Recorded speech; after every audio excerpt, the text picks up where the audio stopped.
A quorum is present, and the Subcommittee on Social Services will come to order. Members of that committee will cast a vote for attendance. Clerk, open the roll.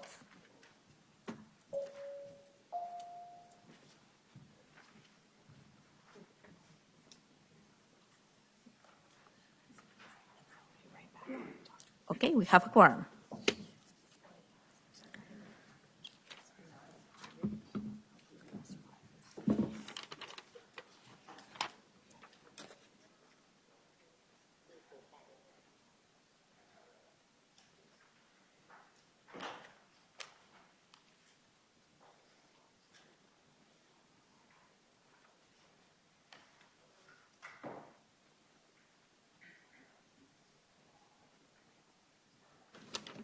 All right, we don't have any administrative announcements, so we will start with our hearing.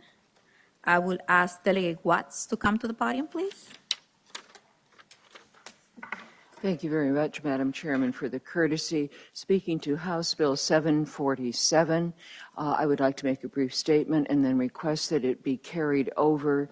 And the reason for the brief statement is this has to do with open captioning offerings of movies as they are available. There's good negotiation going on between theater owners and the community who needs hearing assistance. However, there is also a major study going on with the national organizations representing those who need hearing assistance. And that depends upon an Ernst & Young study that is coming out this spring. I really believe that we will be able to have a good bill before the body next year. So I appreciate the courtesy of carrying over 747 and allow me to mark that progress of good faith. All right. That motion has been properly moved and seconded. House Bill 747 from Delegate Watts will be, it's all those in favor say yay or aye. Those against it nay. The bill has been carried over. Thank you, Madam Delegate Chairman. Watts. Thank you, members of the committee.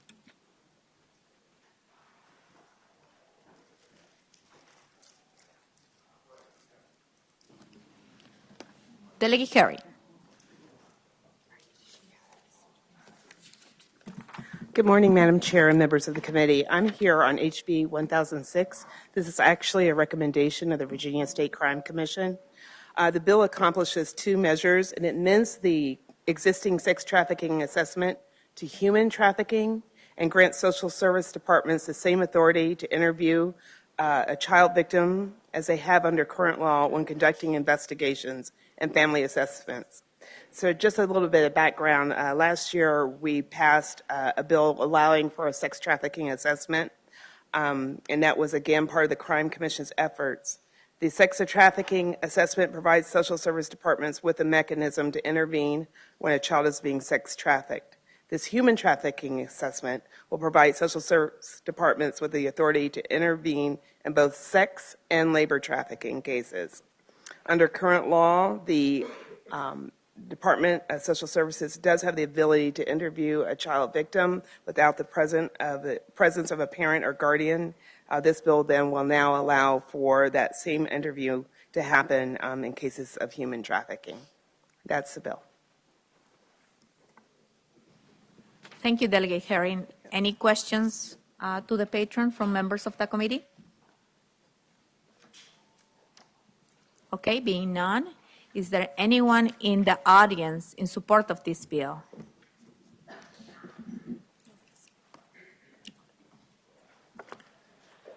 Are there anyone in the audience in opposition of this bill?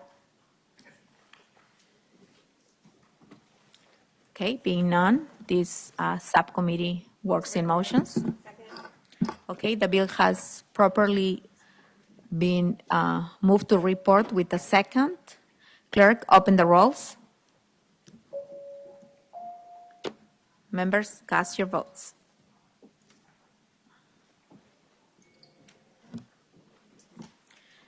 The bill is reported 6-0 to full committee. Thank you, Delegate Herring. Thank you.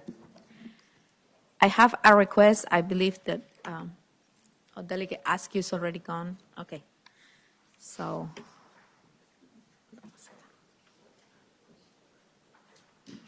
Delegate Askew? Yes. He has to cast a vote. I understand another subcommittee, so we're going to help him first. Good morning, Madam Chair, members of the committee. I'm here to present HB 799. It's a bill that implements testing in child day programs for lead. Requires licensed child day programs and certain other programs that serve preschool-aged children to develop and implement a plan to test potable water from sources identified by the U.S. Environmental Protection Agency as a high priority. The bill requires such plan and the results of each plan, each such test to be submitted to and reviewed by the Commissioner of Social Services and the Department of Health, Office of Drinking Water. The bill stipulates that if the results of any such test indicate a lead level in potable water that is above 15 ppb, that the program shall remediate levels of lead to below the 15 ppb. And if the school does not choose to test the water, they can use other sources such as bottled water or coolers.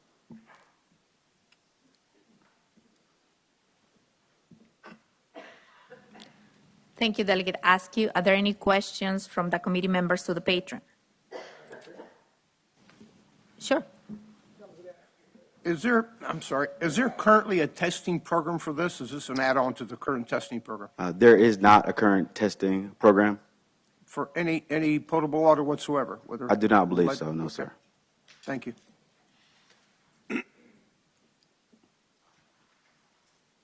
Any other member have a question? Delegate Tran.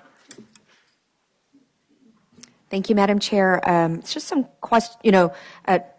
questions for the patron. I wholeheartedly support the intent and making sure that our water that our children are drinking in their early ages in a daycare or preschool is of high quality.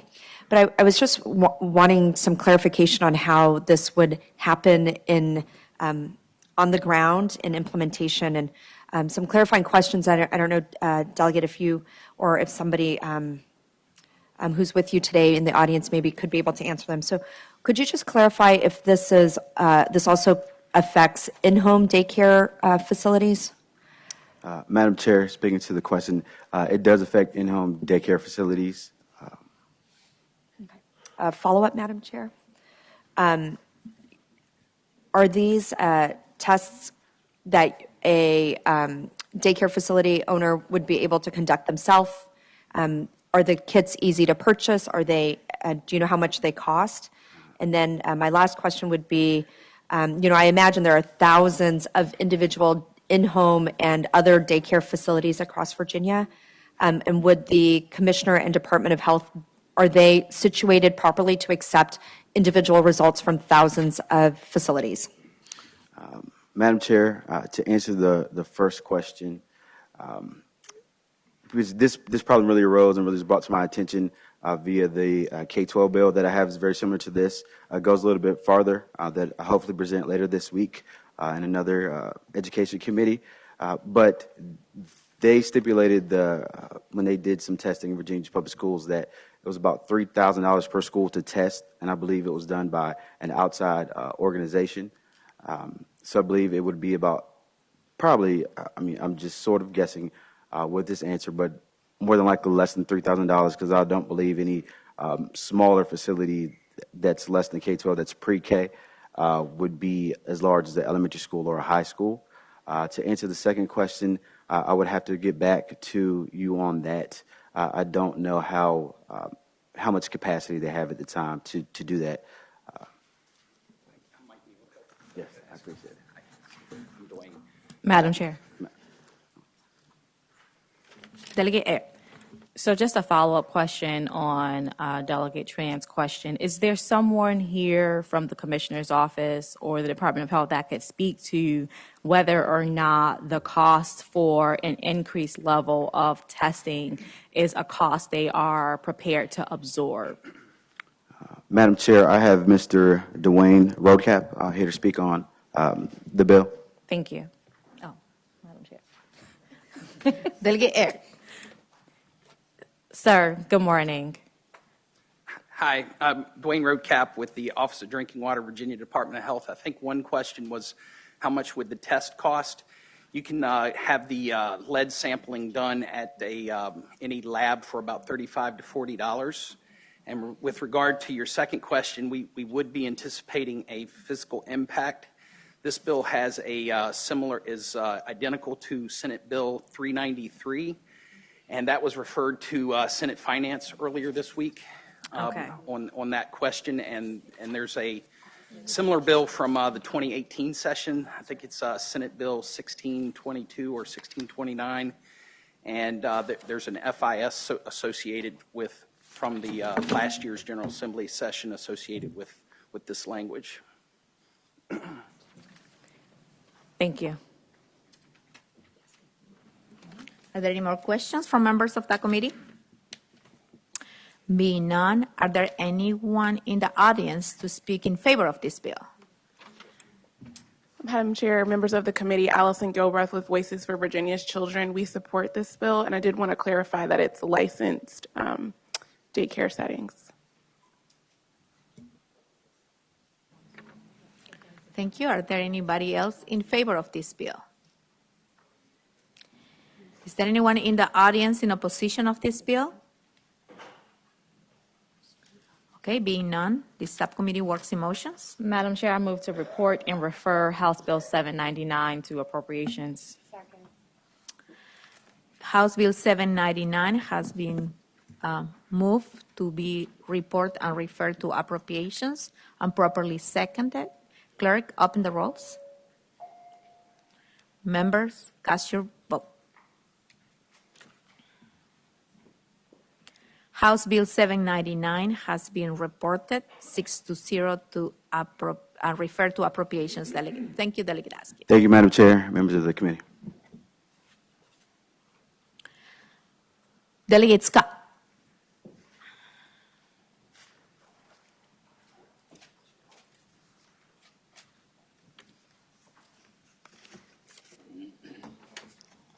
Good morning. Good morning, Madam Chair and members of the committee. Madam Chair, I was trying to reach out to you. I think we have the same and or similar bill, and I was wondering if you'd be willing, and I have an amendment to my bill to add TANF to it. I think the staff has it. Delegate Scott, we have about 5 different bills. All related to the same all thing. related to the same issue. Uh-huh. So why don't you present your bill? If you want to move the amendment, we move the amendment. I want to move We're the going to amendment. roll them into one bill. Okay. Thank Thank you. you. I would move the amendment. So I will need the motion to adopt amendment. So moved. Okay. A substitute for Scott. That's Scott. Okay, sorry. There's actually a substitute. So can I have a motion to move the substitute? Adopt the substitute. Okay. All those in favor? The substitute has been presented and properly seconded. Okay. Could you explain to us what it does, Delegate Scott? What this bill does is Just a substitute. Oh, the substitute. The Yes. substitute just adds in TANF. It only had food stamps, FSET or SNAP. I guess it's SNAP. The SNAP, the Supplemental Nutritional Assistance Program information in, and this adds the Temporary Assistance to Needy Families program in as well. That's it. Thank you, Delegate Scott. All those in the substitute have been reported and seconded. All those in favor? Aye. Against it? All right, Delegate Scott. So what this bill does is right now, if you are have been convicted of a drug crime, you are ineligible for food stamps and ineligible for TANF assistance, which affects a lot of women a lot of folks who are returning home and trying to get, and you know the biggest barriers to reentry, there's a big emphasis on reentry, but if you can't eat and you can't find a place to live, it's difficult to have a firm footing. So what this does is remove that barrier, along with the other 40 or some odd states that have also removed this barrier for folks to be able to be eligible for Supplemental Nutritional Assistance Program, the Food Stamp Program as we know it, and TANF, which is the Temporary Assistance to Needy Families Act, which is folks who need cash assistance. Normally, they have to have children, minor children, dependents to be eligible for cash assistance. So what this does is remove that barrier for those folks. The City of Portsmouth, we have some staff here from the city who are supported, who may speak on this, but this bill will remove that barrier.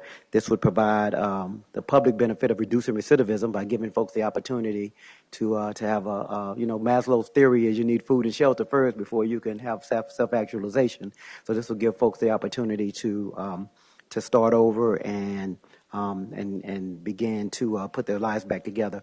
As you may or may not notice, but this ban is now having a disproportionate impact on women and children, preventing them from being able to have healthy nutrition. And so what I'm asking you to do, 41 states since '96 have already opted out of this ban, and I'm just asking this committee to adopt this bill. Thank you.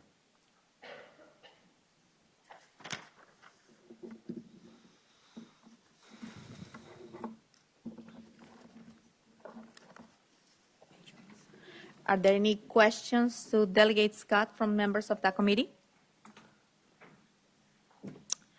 Okay, Delegate Scott, we have similar bills on this issue, so we are going to call the other patron who's present to talk about this bill, and then we'll call people in favor and opposition. So we just... All right, thank you, Madam Chair. Thank you, Delegate Scott. Delegate Lopez. Thank you, Madam Chair. I am so happy that this day is coming because after working on this for 5 years with the Virginia Poverty Law Center and several activists and people affected around the state, that we are in a good posture. As you guys know, in 1996, Congress enacted welfare reforms designed to promote work by welfare recipients. At the same time, it provided for temporary assistance for needy family block grants to states for temporary financial assistance necessary to provide family support. It also provided food stamp or supplemental nutritional assistance program benefits for families at that time. However, the federal law provided that these SNAP and TANF benefits were not be available to ex-offenders convicted of drug felonies unless the state opts out of this ban. HB 1130 would finally opt Virginia out of those bans. The bill provides that a person who is otherwise eligible to receive TANF shall not be denied assistance solely because he has been convicted of a drug-related felony. The bill also states that a person shall not be denied food stamp or SNAP benefits solely because she has been convicted of a drug felony. Here are the facts. 91% of those folks recently released from prison don't have reliable access to food. It costs the state more money to imprison folks than it would cost to provide these public benefits, especially since these benefits are federally funded. Bless you. These bans disproportionately affect women and children and people of color. Women and children make up the majority of public benefit recipients, while people of color are more likely to be imprisoned for drug felonies and live in poverty. Repealing the bans will provide access to important employment training programs and opportunities through the SNAP and TANF programs. Virginia needs to end the lifetime bans on SNAP and TANF for two major reasons. One, they unfairly punish the families of ex-offenders. Parents re-entering their communities after incarceration routinely require public benefits to reunite their families, pay rent, buy food and clothing, and other necessities. And denying access to families as they attempt to rebuild their lives is counterproductive. Family members and children, especially children who are innocent of any wrongdoing, are being punished for the crime of a parent. Two, they hinder the individual's successful re-entry into society upon release. By strengthening families and providing transitional assistance, the opting out supports the goals of successful re-entry and decreased recidivism, which can thereby diminish the burden to taxpayers by reducing the $21,300 annual cost of incarceration per inmate. For this reason, Governor McDonnell's Offender Reentry Council recommended enactment of this opt-out program reform.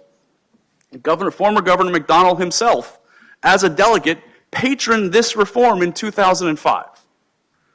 The purpose of this bill is to promote public safety by allowing positive reintegration of ex-offenders, reduce the burden placed on family members and local communities, and increase the chances of gainful employment for ex-offenders, which decreases the likelihood of recidivism. Many states have already taken this action for TANF benefits, and Virginia has already done so with conditions for other key federal benefits such as SNAP. We need to lift those conditions. In fact, last point, since 1996, over 40 states and the District of Columbia have repealed or modified the bans, including Texas and Alabama in 2015, Georgia and Alaska in 2016, Louisiana in 2017, Indiana in 2018, and West Virginia and Mississippi in 2019. All incredibly liberal states. Simply put, justice is being denied to returning citizens who have served their time but face a life sentence from receiving public benefits due to drug felony on their record. And most importantly, we're talking about a very small amount of money relative to the current non-general fund federal surplus that we have for TANF. And most importantly, even more than that, we're talking about a few hundred kids who could have a little bit more money to buy a warm coat in the wintertime, shoes, and maybe help pay for mortgages and rent. I think it's the duty of this General Assembly to pass this bill finally. Thank you, Madam Chair. Thank you, Delegate Lopez. I believe you had a substitute. I did. I had a substitute that I provided to council. It's, I can hand it out if you'd like, or I can explain that it is very similar to the one we just received on 391. The only difference is that Delegate Lopez's substitute, instead of including the language, has been convicted of a felony offense of possession of a controlled substance in violation of 18.2250.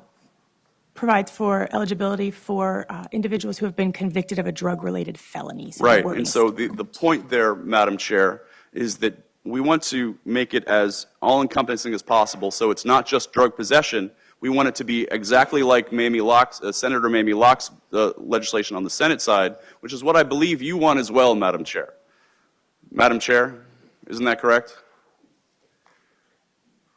You want, Madam Chair, if I can just pose a question, I believe you want as well that we have this to be as expansive as possible, not to be limited to drug felony possession, but to all drug-related felonies, correct?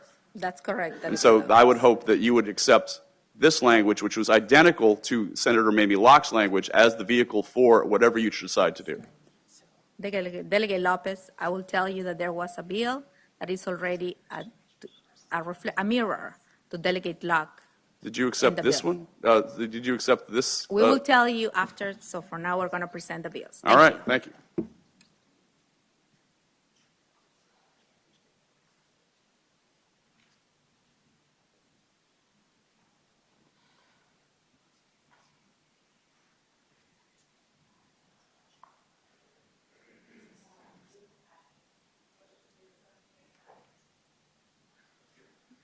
Okay, that substitute has been moved and seconded. So next we'll hear House Bill 566, which is mine.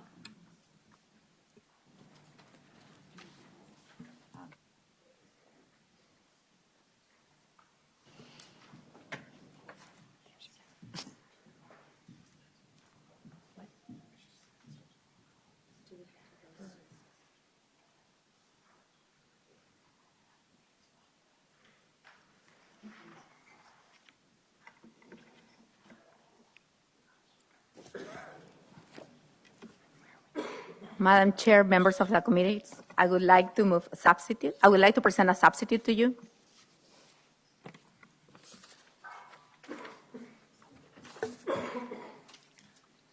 I'll entertain a motion for the substitute. It's been moved and properly seconded to report the substitute. All those in favor? Aye. Opposed? The substitute is before us. Thank you, Madam Chair. I present to you House Bill 566 with a substitute. As it was mentioned before, I will try to address number one, Delegate Lopez questions about a person, whether this bill includes it's a person will be convicted of a drug-related felony, and it does. And I would like to add this just that the bill ensures that drug crime convicted felons can get a SNAP and TANF after being released from prison to help their new lives. There's about 500,000 people in the U.S. that are incarcerated on low-level drug crimes. Most states will give food stamps or some form of aid to people that do rehab programs, but TANF is only given in 11 states, and Virginia has been failing for so many years. We have models like Arizona, Colorado, Massachusetts. Arizona does food stamps and eligibility after conviction for drug testing rules. Individuals needs to be in a drug treatment program to prove this. So this bill is asking to provide TANF, a TANF recipient, to expand these benefits to these individuals for TANF and food stamps. Most of these TANF recipients are victims of domestic violence abuse, and they have been prevented to get these benefits. The exemptions are, I think it's something that we should consider, and I hope it's the will of this body to pass this bill. Thank you, Delegate Guzman. Questions from the committee? Yes, Madam Chair. So, Delegate Guzman, if I understand the difference in part of your language and Delegate Lopez is that Delegate Lopez has in here federal offense, and yours does not indicate any, whether misdemeanor or federal. It just says drug-related. I take that back. I believe staff has a response. Yes. I'm sorry, so we didn't distribute the paper copy of Delegate Lopez's substitute. I'll hand you a copy now. It would make it identical to the Senate Bill 124. The language of that substitute, so the language of the substitute we adopted to Delegate Lopez's bill would make clear that benefits will be provided, shall not be denied to a person solely because that person has been convicted of a drug-related felony. That substitute pulls in the language that makes it identical to this substitute to 566, which uses that language on line 15 of the substitute to 566, where it states, shall not be denied assistance solely because he has been convicted of a drug-related felony. That language is mirrored on lines 23 and 24 of the substitute to 566. So they are both addressing individuals convicted of a drug-related felony. Thank you. Further questions from the committee? Okay, at this time, is there anyone in the audience to speak in favor of House Bill 566? And if you are also in favor of the others, you should speak at this time as well. Good morning, Madam Chair. Good morning. My name is Carl Phillips. I'm a veteran, and I have a drug felony on record. I'm here to support this bill because I've paid my debts and I've, reformed myself. And it's harder to blend back into society without, food. And this makes it, this bill will make it better and easier for people like me to blend back into society and be healthy as well and make it a little bit easier for us. We've already paid our debts, and we just want a chance to be that gracefully, blend our way back into society like a regular, normal person. And I support it, and I thank you for taking the time to listen to me. I thank you all for that. Thank you.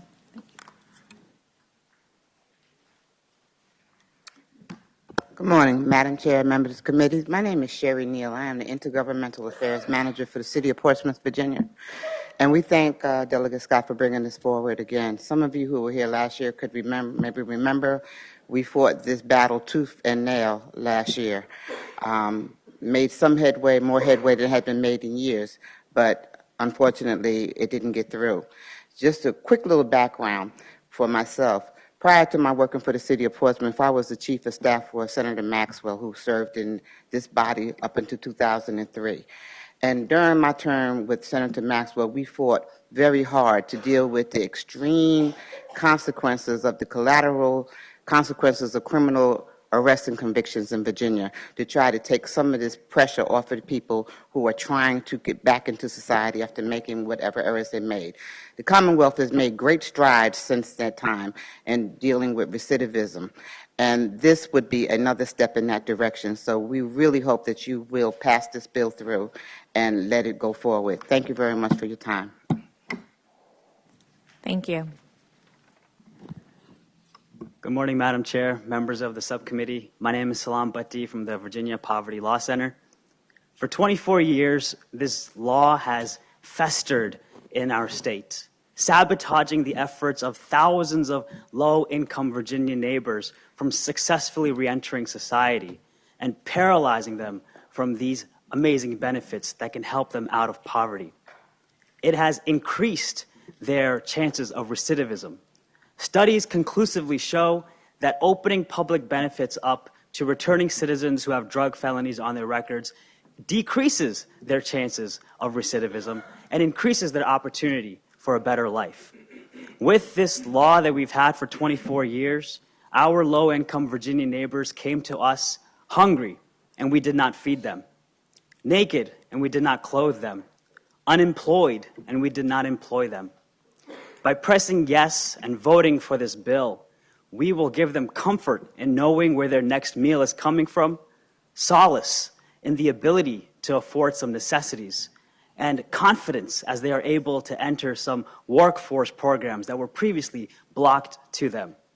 We thank Delegate Lopez and all the other delegates for presenting this bill, and we fought tooth and nail with Delegate Lopez for the past few years on this, and we are so excited to see the enthusiasm from everybody in introducing this bill separately. So we do hope it is the will of the subcommittee to vote for this bill and move this forward. Thank you very much. Thank you. Madam Chairman, members of the subcommittee, Becky Bowers, I'm here representing the Substance Use Addiction Recovery Alliance. I could never begin to be as eloquent as the past three speakers. I will tell you that our members have been also advocating and pushing for this because many of them have been impacted by the vicious cycle that has been created when they have a drug felony in their record and are in recovery and trying to be productive citizens. So I hope that we would support all of these bills. Thank you. Anyone in the audience in opposition to the bill? Thank you. At this time, I believe we need to roll the House bills that came before this one, House Bill 1130, House Bill 391, into House Bill 566. Oh, and there are two others. Yes, there were a total of 5 bills on this topic. We had House Bill 391, Delegate Scott's bill. That bill was identical to House Bill 786, Delegate Bagby's bill. We also had House Bill 1130, which in its original form was identical to House Bill 814, which is Delegate Ward's bill. So there are 2 pairs. I will accept a motion at this time to roll those bills. It's a voice vote. All those in favor, please state aye. Aye. Any opposed? Now that we have the final vehicle, House Bill 566, this bill does need to go to the Appropriations Committee, and I will accept a motion as such. So moved. Second. It's been moved and properly seconded. All those in favor, please vote yes on the voting board.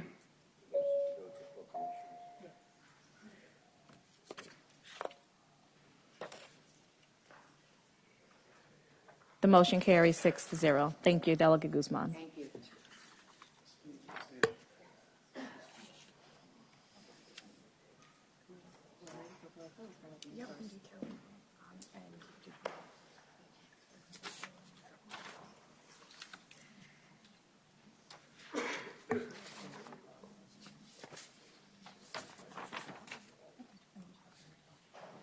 Delegate Carol Foote.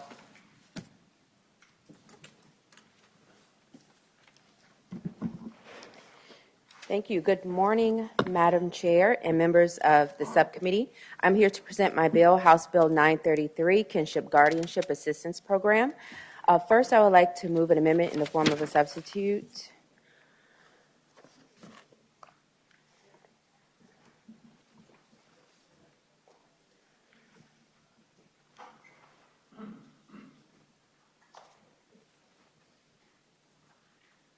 Delegate Carol Foy, could you explain to us what the substitute does, please? Absolutely. Madam Chair, the substitute is a recommendation by the Supreme Court of Virginia. What the substitute does is that it adds two code sections, 16.1-282.1 and 63.2-906. What those two code sections does is that they add the language that placement with a fictive kin is an acceptable permanency goal. In Virginia, the goal of foster care is permanency and placement with relatives. What this bill does is expanding the definition of kinship to fictive kin, which are godparents, people who are in the community who, like someone who's like your church member, a close family member, so it expands the definition of kinship. But we have to align that with the goal of foster care, which is permanency. Do I have a motion? I move to adopt the substitute. Okay, the substitute have been moved and properly seconded. All those in favor, say aye. Anyone against it? All right, the substitute has been taken. Thank you, Delegate Carol Foy. Thank you, Madam Chair. So the problem in Virginia is that we have one of the highest rates of children aging out of the foster care in the country. So once we get our children into the system, they stay there. And the statistics are overwhelmingly high for drug use, teen pregnancy, unemployment. And so the goal should always be for us to find ways to get our children placed with permanent forever families. One way to do that is to place children with kinship care. And so kinship is usually relative placement because trauma is lessened when a child is placed with someone who they know. However, we need to expand the definition of kinship so that way we can have more children that have more accessibility to be placed with more people who want to care for them. And so the reason we need to do that under this bill is because it's very difficult, even if a person wants to open up their home, to go from a fixed income family of 2 to a family of 5. So if we can give them the financial assistance that's available under KinGap by making the fictive family eligible, that's exactly what we want to do. So what this bill does is that it expands the definition of relative to include fictive kin, which are godparents, a church member, a close family member, thereby opening up a larger population that can take advantage of KinGap.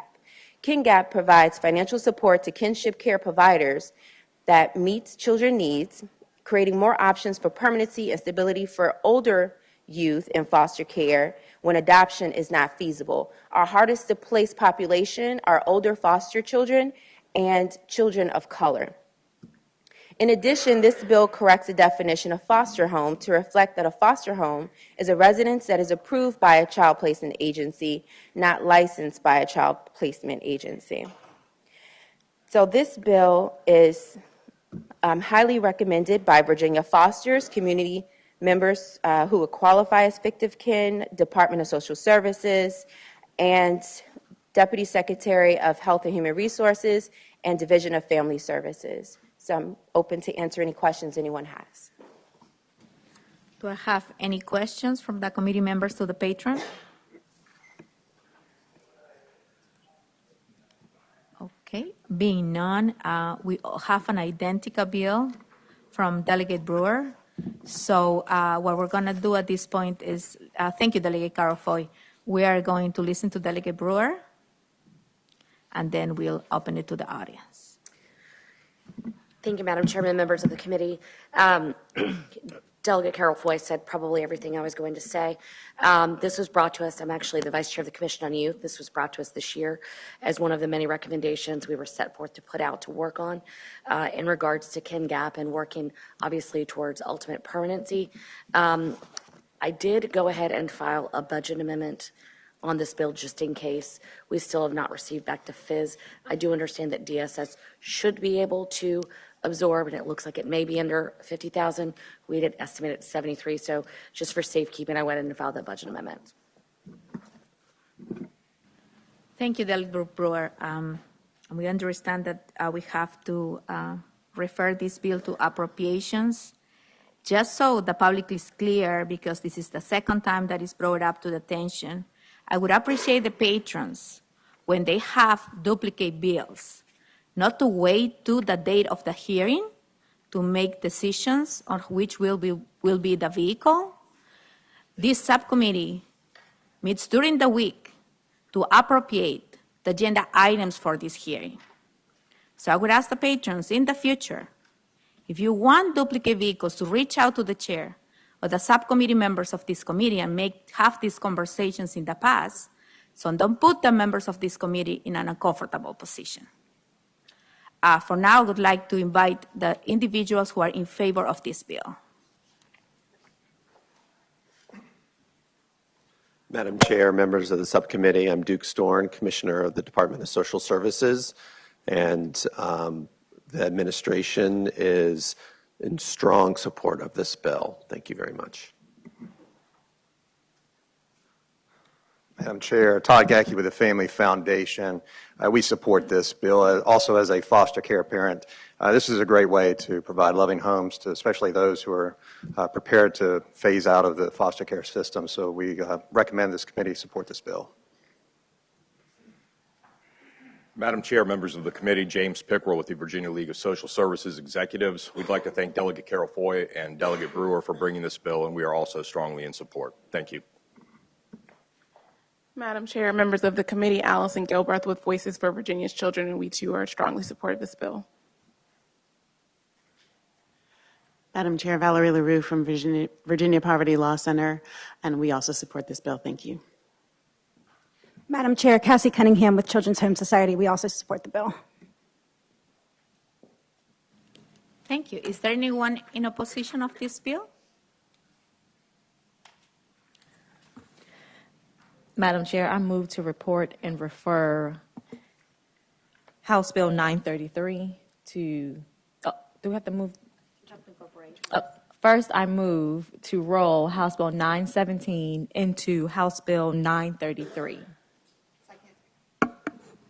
All right, this bill has been, all those in favor will say aye.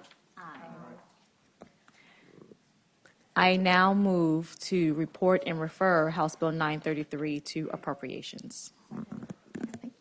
All right, this House Bill 933, that we will include 917 as part of 933, has been properly moved to be report and referred to appropriations.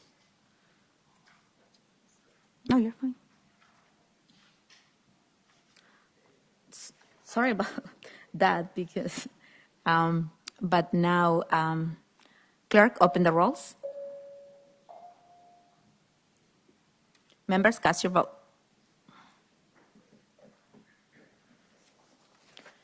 Okay, House Bill 933, which includes Delegates Brewers as well, has been reported and referred to appropriations 6-0. Delegate Brewer, you have another bill.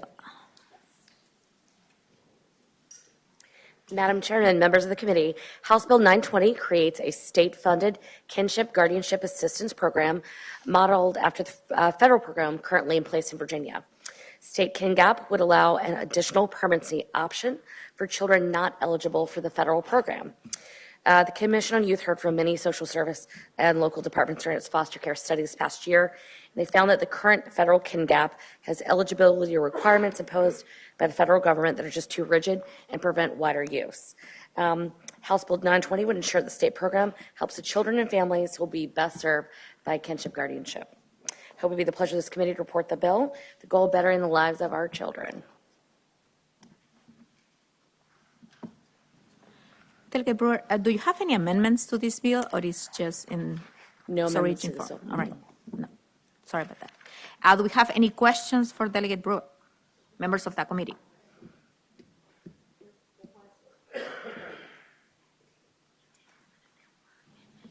Being none, is there anyone in the audience in support of, sorry, yes? Madam Chair, I think we may have. Sidebar real quick. We think there might be a Okay. Can we do a sidebar real quick? Oh. Might want to move on to do one more bill, and then we'll come back to this one. Going to East. Okay, go ahead. This committee is going to East.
Delegate Brewer.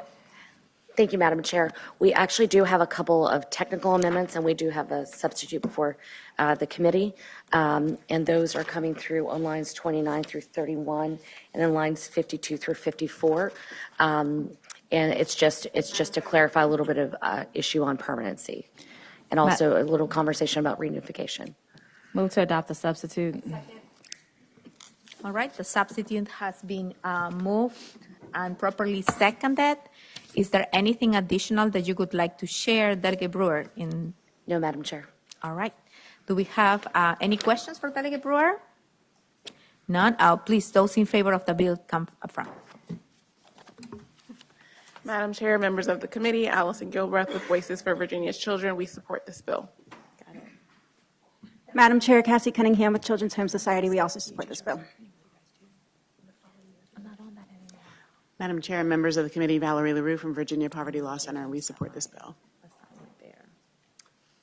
Madam Chair, members of the committee, Todd Gackey with the Family Foundation, we support the bill. Good morning, Rebecca Ricardo, Executive Director for C2 Adopt, and we support this bill. Madam Chair, members of the committee, James Pickrell, Virginia League of Social Services Executives, and we also support the bill. Thank you. Is there anyone in the audience in opposition of this bill? All right. Madam None. Chair, move to report and refer 920 to the Appropriations Committee. All right.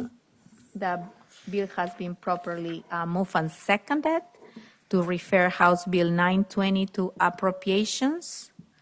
Clerk, open the rolls.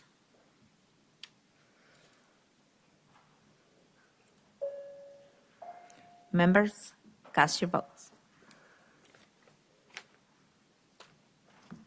Okay, the bill has been reported 6-0 to appropriations. Thank you, Delegate Brewer. Thank you, Madam Chair, members of the committee.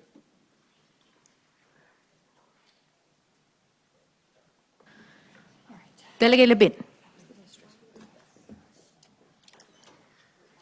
Thank you, Madam Chair, members of the subcommittee. First, I have an amendment in the nature of substitute.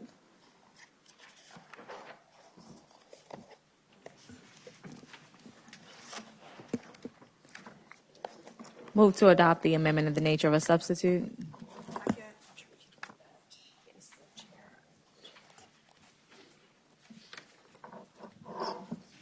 Delegate Levy, if you can tell us only what the substitute does and the difference in between the bill and the substitute. I'd be happy to, Madam Chair. The substitute is technical in nature. The original bill bans discrimination by localities, and the substitute makes clear that the localities get the funds from the state. Thank you, Delegate Levin. You can tell us about your bill now. Thank you.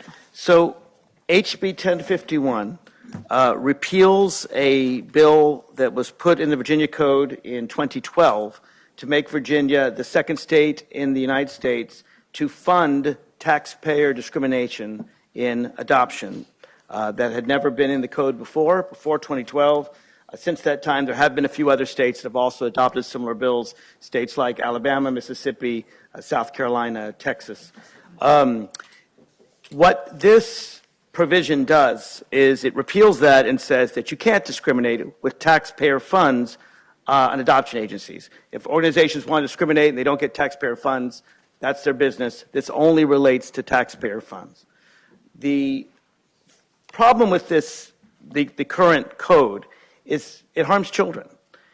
There is no lacking of non-discriminatory adoption agencies. There are lots of non-discriminatory adoption agencies. These kids can be easily taken care of. In fact, the vast majority of faith-based organizations do not discriminate. The vast majority of them want to put the child with the best family. There are a few of them that do discriminate, and when that happens, it harms the child. I'd like to send and actually I've given, I think, a couple out. If at the page or someone could distribute. I think to the right side of the committee. According to DSS, not a single charity in Virginia since this law was adopted in 2012 has invoked this clause to discriminate. And I only know of one taxpayer-funded group in Virginia that chooses to discriminate, and that's the Commonwealth Catholic Charities. They take between 1% and 2% of all adoptions in Virginia. It's gone down from 61 to 59 out of 3,185. So it's between 1% and 2% of kids, between 1% and 2% of funding. There is easily enough non-discriminatory groups that will take care of those kids if Catholic Charities decides not to continue. Now, Catholic Charities continued from 1947 without this clause that was put in 2012. I don't know whether they'll leave or they won't, but if they do, there's lots of agencies ready to take up the burden. And I want to focus on the harm to the children, because that is what's being caused by the current law. So in South Carolina, for example, they have this clause, and a child was placed with a Christian agency, and a Jewish family wanted to adopt the child. And the Christian agency said, no, we'll keep the kid in foster care. Let the kid sit in foster care a while longer. We will not give the child to a Jewish family. There are other examples where, for example, you have a gay uncle or a lesbian grandparent, and they say, we'll take the child. And the agency said, no, we'll keep the kid in foster care. We won't let you go to your grandmother. We won't let you go to your uncle because we don't allow that to happen with our agency. There are other examples. Maybe there's a gay child, and the child would like to be with a family that respects that child's sexual orientation, and not with a family that, for example, would support conversion therapy. We all know that gay children going through conversion therapy, there's a very, very high rate of suicide. So this is for the child to go with a family that loves them and accepts them. Another example would be a child with serious medical needs that could be taken care of by a family that has a nurse in it, but not if that nurse is gay. So what happens is these laws require kids to stay in foster families longer. And you know, I was listening to Delegate Carol Foy. Kids don't want to be in foster families. They want to be in loving adoptive families. And we have lots of loving adoptive families ready to take these children. And the only thing standing in their way is these taxpayer-funded discriminatory organizations, keeping these children from finding the loving home that will take care of them. What's interesting is if you look at the children that are difficult to adopt, they tend to be the children that are older. Lots of families want to adopt babies. A lot of families do not want to adopt kids with special needs, kids that reach a certain age, sometimes children of color. Interestingly, in Massachusetts, they found that for the more difficult to adopt kids, gay families were the ones more willing to adopt them. Between 15 and 30% of the older kids in foster care were taken by gay families. So again, the choice is whether the child stays in foster care or gets an adoptive family. And in fact, there's a legal brief in the Third Circuit Court of Appeals filed by 17 attorney generals in D.C., including the attorney generals of Iowa, Maine, and Minnesota, arguing that these clauses harm children. And in the brief, they state, quote, in our experience, these decisions to repeal these laws, and again, these laws are very new. They've only existed in Virginia since 2012. Repealing these laws has not harmed either children in state custody or state and local government's ability to administer child welfare systems. We have enough agencies willing to take these kids. Again, it's not the child's fault where they go. To say that a child can't give a loving family because some agency wants to discriminate, we shouldn't harm the child for that reason. The child should get the very best family. We want agencies that look out for the best interests of the children. The two things that I passed out to you, the first is from Commonwealth Catholic Charities. These are statistics from DSS to show that it's a very small number of kids in Virginia. It is less than 2%. It's about 59 children easily replaced by the non-discriminatory agencies. And the other thing that I passed out was a statistic showing that before 2012, kids waiting for adoption was going less and less and less. And then this bill passed, and while we can't say that it's entirely a cause of this bill, now more kids are waiting for adoptive families. So we have families wanting to adopt, we have children wanting those adoptions. The only folks standing in the way are these taxpayer-funded discriminatory agencies, when there are lots of wonderful agencies that don't discriminate, that can take these funds and take care of these children. I have lots of folks who want to speak in favor of this bill. I do urge passage. Thank you. Thank you, Delegate Levine. You are definitely very passionate about this issue. We could tell. Thank you for that. Are there any questions from the committee members to the patron?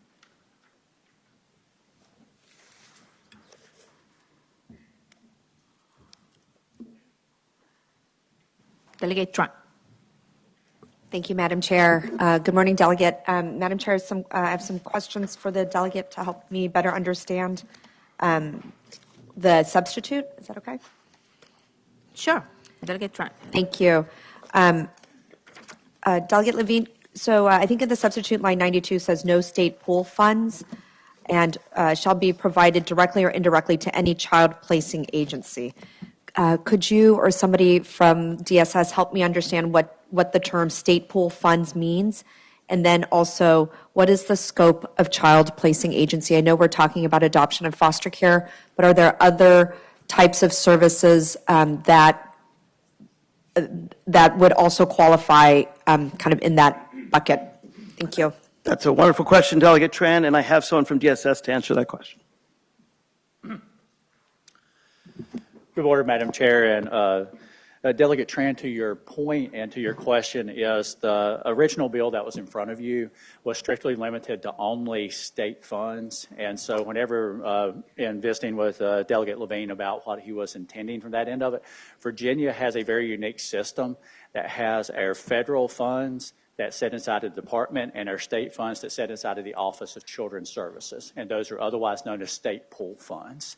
And so whenever you're talking about the state foster care system, is we separate it out based on two different agencies, whether it's federal funding or it's state funding. So the amendment that you see in front of you actually widens the initial bill that you saw to cover more than just the State Department. Another amendment that is in there is it also covers our local departments. Virginia is a state-supervised, locally administered system. What that means is the state actually does not do the contracting for foster care. That is done through each of our 120 local departments of social services.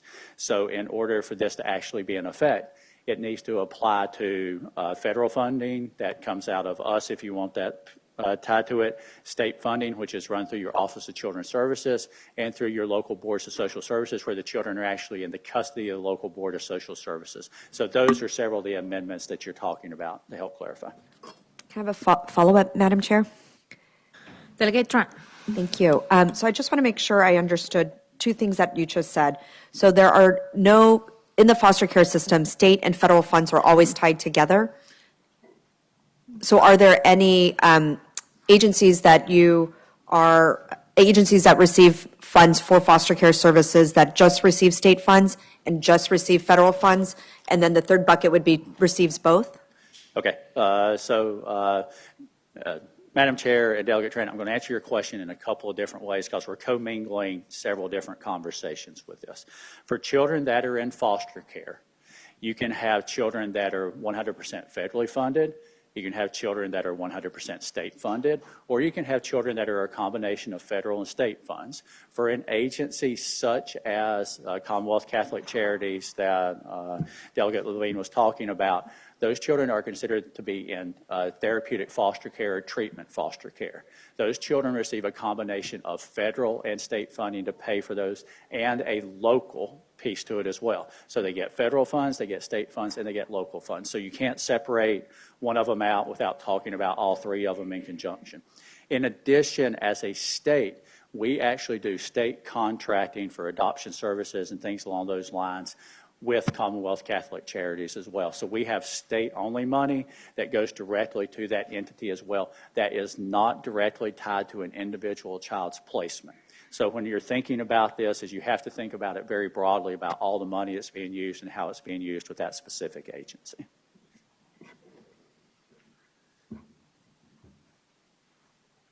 Delegate Delaney.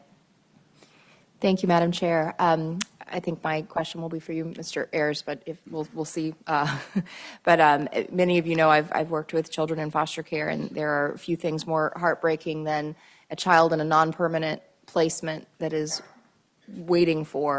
desperately waiting for a loving home.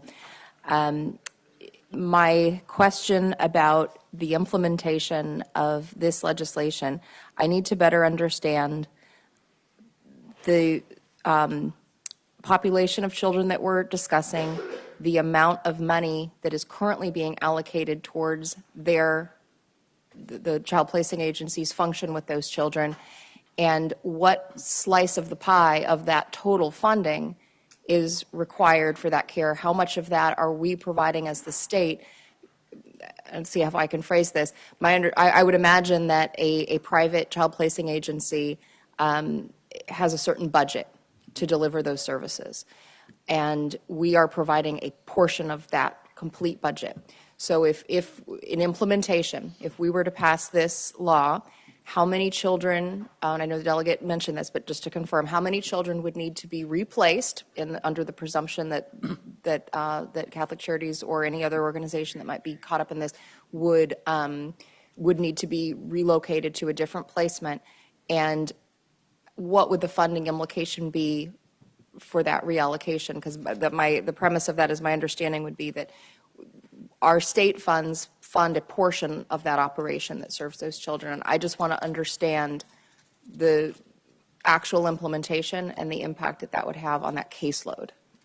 Yes, Madam Chair and Delegate Delaney, I will do my best to answer that. If we had somebody from private providers, they could probably do a better justice to it than I will, but I'll try to explain it as best as I can. So any of the entities that we contract with that do a foster care service for the state, they do other services in addition to that. So when you look at the operating budget for that private provider, they will do a number of different services that are above and beyond just the foster care piece of it. So when you look at the portion of their operating budget, it would depend on the different entity as to what size of that it impacts. So as a private provider, and we'll just use Commonwealth Catholic Charities because that's the one we've been talking about, treatment foster care is only one portion of what they do. So they do a whole different milieu of services that are not treatment foster care, for which they do not serve that. The numbers that were provided to you, I believe I provided at Delegate Levine's request.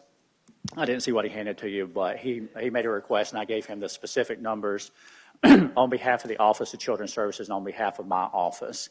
The numbers, yes, so this that was handed out to you, these are numbers I provided at delegate's request yesterday, specific to Commonwealth Catholic Charities. I do not know every single provider that has a faith base that says, I'm going to approve this provider versus this provider, or I only approve this couple and that couple. So I would have to do a ton more research to be able to fully answer your question, because you're getting much broader than just one specific entity, and so I would need to really pull that together to answer your question more fully. Delegate Delaney. So I guess to be specific with these examples, and just to kind of use this as an example, in fiscal year 19, there were 59 children served by Commonwealth Catholic Charities. I'd like to understand the difference between if those 59 children were moved to a different organization, how much would that cost to manage? How much does it cost to manage 59 children's caseload versus what amount of state funding are we giving Commonwealth Catholic Charities to manage that caseload? I hope that's clear. There's 59 children. There's a cost to manage that caseload. We're providing what I believe is a portion of that cost. I want to understand how much is the difference, who's responsible for paying the difference, because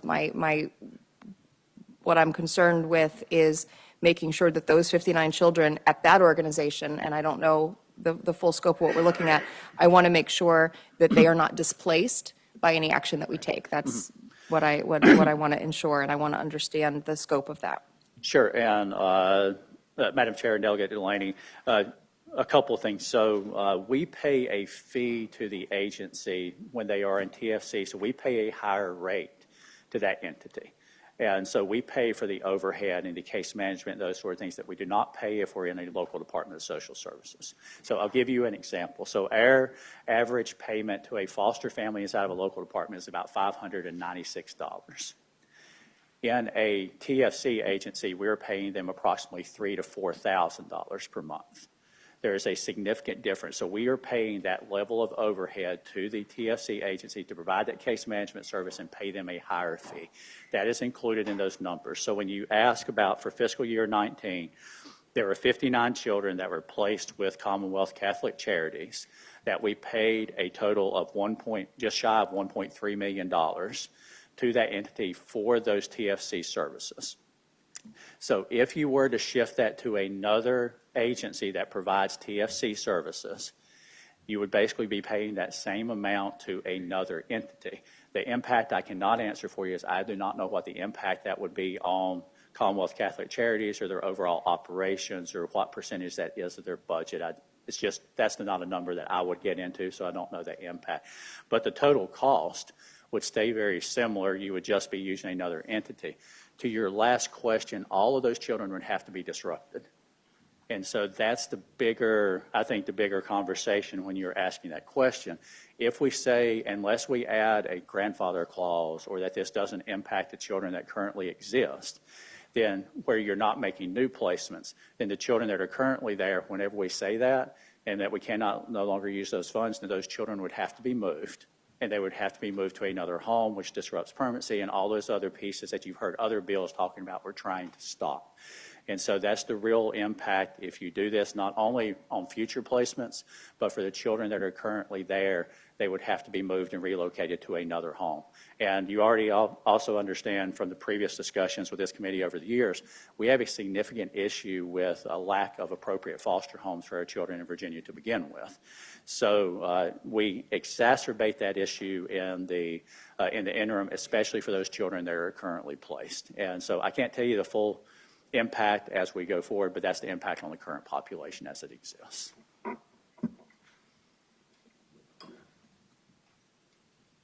Delegate Tran.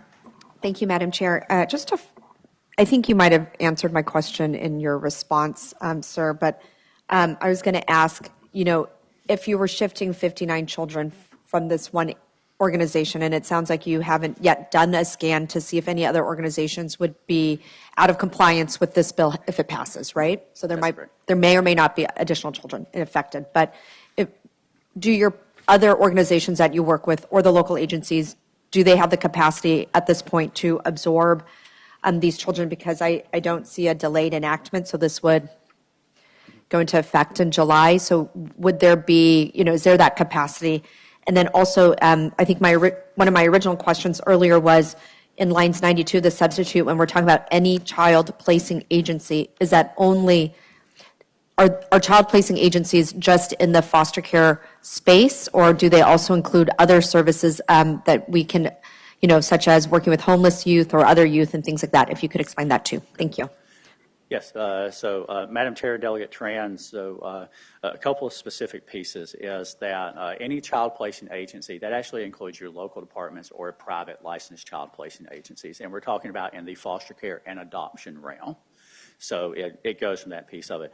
It would generally not hit homeless youth or anything along those lines, because in order for those placements to occur from a public entity, the child already has to be in the custody of the local Board of Social Services. So that gets into your funding and some of those other questions that you had earlier from that end of it. And can you help me with your first question again? I'm trying to make sure I answer that Yes. that correctly. And Thank make you. sure I answer So if these, understood that there are significant consequences to disruption, but if this bill were to pass and you now have 59 children that you have to place in a new home or situation, do your partner, other organizations that you work with or the local agencies, do they have the capacity at this point by July 1 to absorb 59 children in new homes? And Madam Chair, Delegate Tran, to your point, each individual placement is an individual decision. So you can't just say, I've got 60 homes, so I've got 60 homes available and I'll move 60 children. Children that are in TFC already have a higher level of need than they do if they are in a local Department of Social Services home. And so all the other conversations you've heard about older children, about children with specific behavioral needs and those sort of things, that's what qualifies you to go into a treatment foster care level of placement. So we would have to look at each one of those individual children that are placed. We would have to look at their individual situation and try to match them with a new home that would be willing to take the child's behaviors and specific needs. Additionally, those children may be placed in as close to the biological family as they can be. And we have to do something that's called a best interest determination. And what that best interest determination says is that the child has to stay in their same school district that they came out of, unless it is determined in their best interest to switch their school.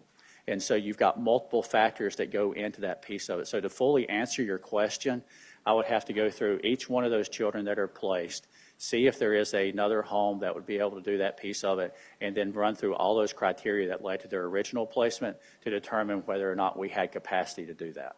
And that's the best answer I can give you right now without looking at each of those cases. Madam Chair, we have a number of agencies in Virginia that are here and want to testify, and I think may be able to answer some of these questions. I'm not sure, for example, but I'll let them answer the question, whether or not we'd have to move a child from a home if the home was getting funding from Catholic Charities or the home were to get funding from the Baptists, who don't discriminate. So I'm not so sure the child would have to move homes, but they're here and they can testify to answer some of these questions. They Thank run you, these Delegate agencies. Levine. Any in opposition to the legislation? Oh, did we not do 4? Oh, sorry. Any other questions of the committee? Those in favor of the legislation, please come forward. Good morning, Madam Chair, members of the committee. I'm Claire Guthrie Gastanaga on behalf of the American Civil Liberties Union of Virginia. I have to say I'm much happier being here to support repeal of the so-called conscience clause for child placing agencies than I was in 2012 when I was trying to convince the General Assembly not to adopt this legislation in the first place. The ACLU is very sensitive to, obviously, to the important constitutional right of religious liberty, and we strongly advocate for the right of each person to practice his or her religion or not to worship, consistent with the demands of his or her own conscience. But this is not about that. And I really want you to try to change the way you have this framed in your minds as you hear what I have to say, because this is not about that. When a private organization, even a private religiously affiliated organization, performs a quintessentially government function, such as certifying adoptive parents or placing children with foster parents, it must do so in a non-discriminatory way, because the government couldn't discriminate if it was doing it directly. And what we've done is simply allow private agencies to do something the government could not do itself. Having chosen to act in the state's capacity, therefore, these agencies must be held to the same standard as if the state was performing the activities. Every adoption has to be approved by a circuit court judge, a state actor, and adoption is therefore a government function. Adoption agencies are the gatekeepers to this governmental process. They should not be permitted to close the gate on potential parents based on factors, or on potential kids who need to be adopted based on factors that are unrelated to the parent's ability to be a good parent, such as their marital status, their race, religion, sexual orientation, or gender identity, national origin, or disability. Moreover, most of the private child placing agencies licensed to perform adoption services are also licensed for foster care services, including the placement of children with foster parents. Again, this is quintessentially and unquestionably a government function. These kids are our kids. Kids that are in foster care are the state's children. The state's children.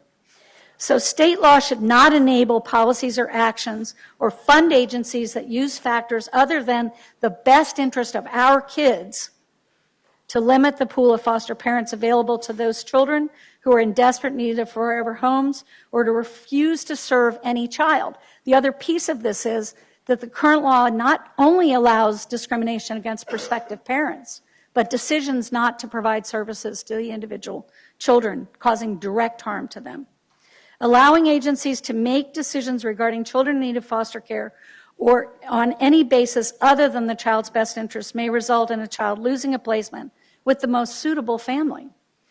It's time we repeal the law and return to the time when our adoption and foster care agencies were held to one overarching standard, making decisions in the best interests of the children they serve.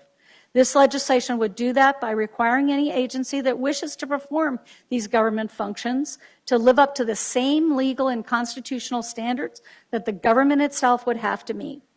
Choosing to offer or to contract to offer what are services that would otherwise be government functions means choosing to comply with government rules.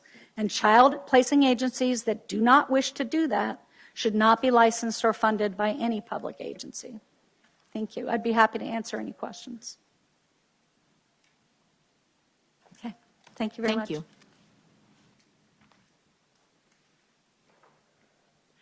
Madam Chair, members of the committee, Valerie LaRue from Virginia Poverty Law Center, and we also support this legislation.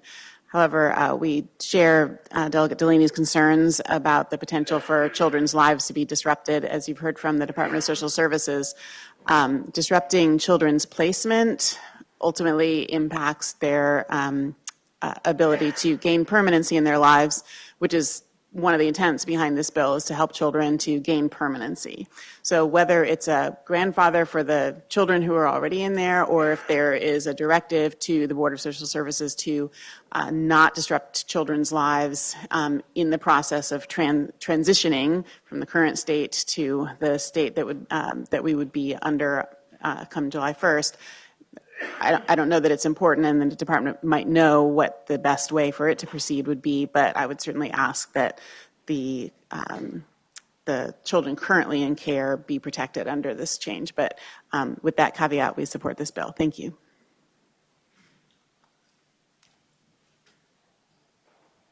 Good morning. I'm Rebecca Ricardo. I'm the Executive Director for C2 Adopt, a licensed child placing agency here in Richmond. I will make the distinction, though, we are one of the very few child placing agencies that do not do foster care. We only do adoption. But we support this because we really feel strongly that we are missing populations of people who would be able to come forward and meet the needs of the children in foster care. And as Mr. Ayers already mentioned, we are in a critical need for families. So to allow any child placing agency that's licensed by the Commonwealth of Virginia to be discriminatory in potentially eligible families that could be available for these kids just should not be happening. We're also very concerned about the children in care.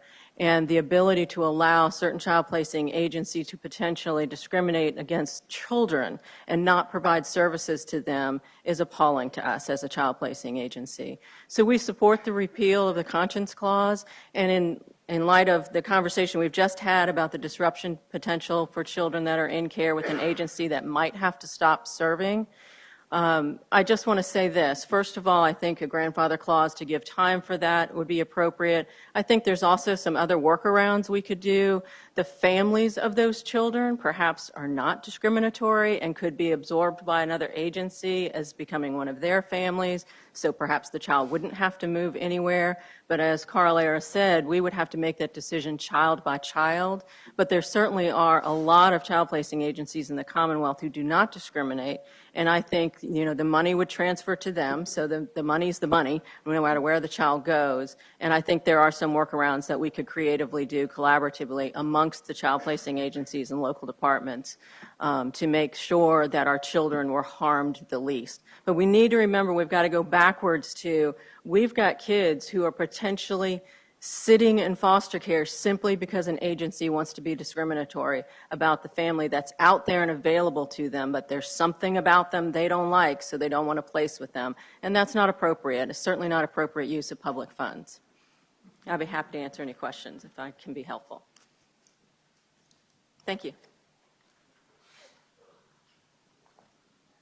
Good morning, Madam Chair, members of the committee. My name is Dylan Wagasback, and I'm the Public Policy and External Affairs Director for True Colors United, which is a national nonprofit founded by Cindy Lauper to end homelessness among LGBTQ youth and youth of color.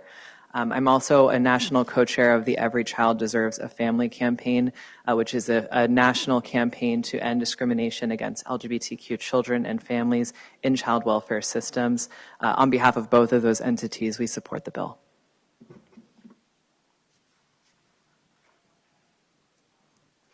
Good morning. My name is Mary Romiller. I am policy counsel with Family Equality, but I also live here in Virginia. And Family Equality spearheads the Every Child Deserves a Family campaign that Dylan just mentioned. It is a state and national campaign that is made up of child welfare organizations, faith organizations, and the civil rights community to act with the purpose of promoting the best interests of children in child welfare by increasing their access to placements. And we wholeheartedly support this bill. As we all know, that Virginia was the second state in the nation to pass this harmful law, and child welfare experts agree that discriminatory laws like this are bad for kids because you are reducing the number of homes available for children in care.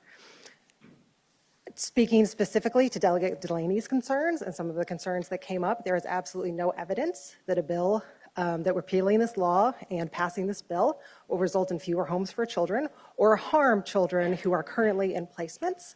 An example is recently in D.C.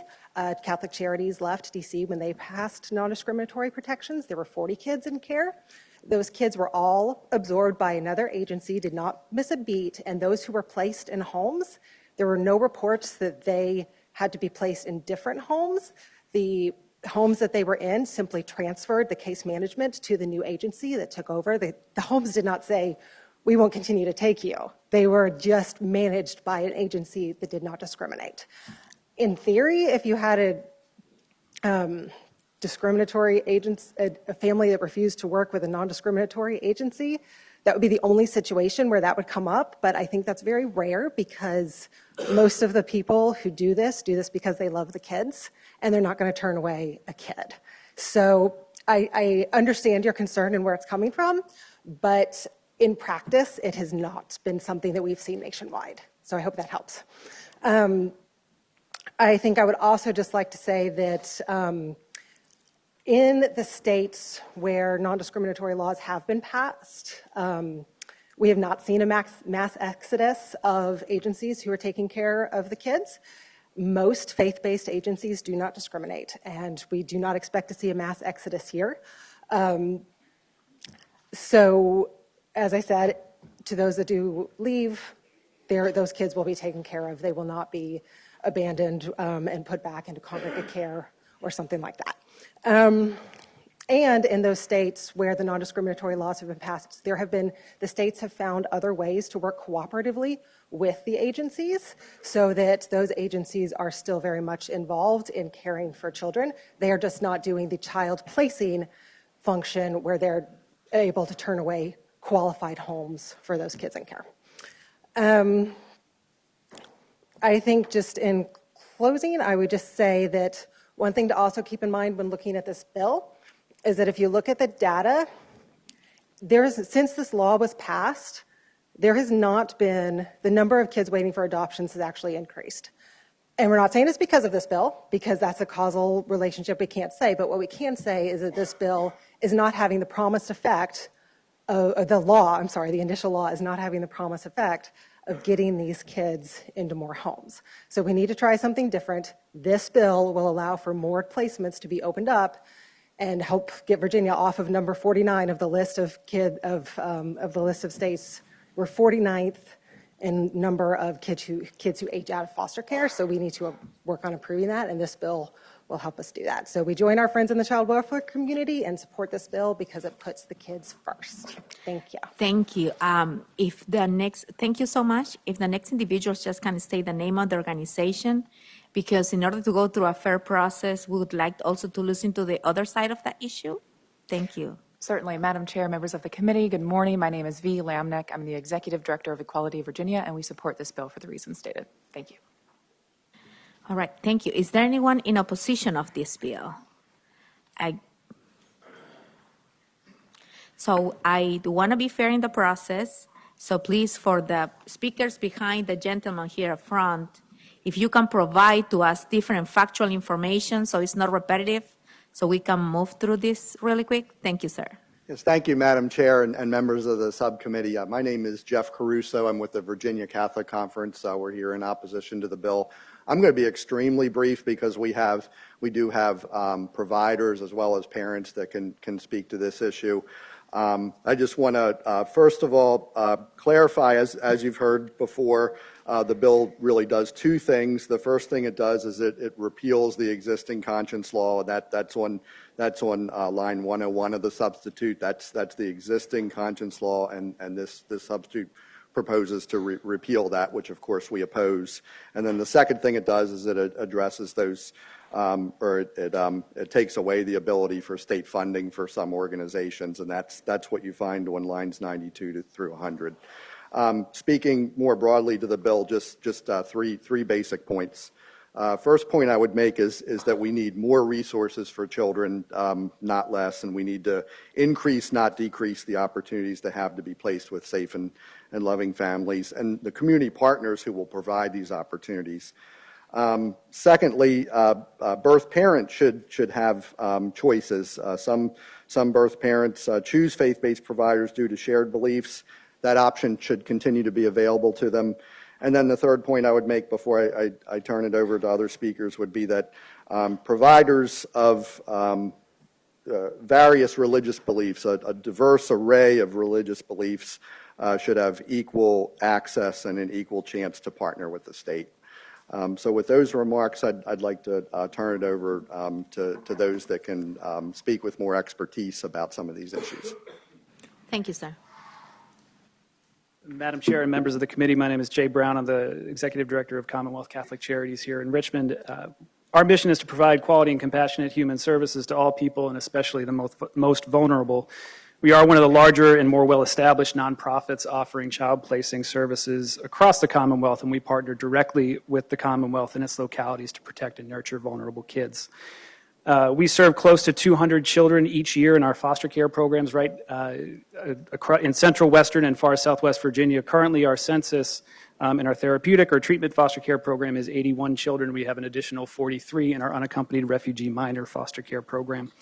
Our outcomes are noteworthy. They're evidenced by a reduced number of disruptions and moves for our children, and the number of children who successfully meet their permanency goals, and the number of our foster families who adopt their children in their care.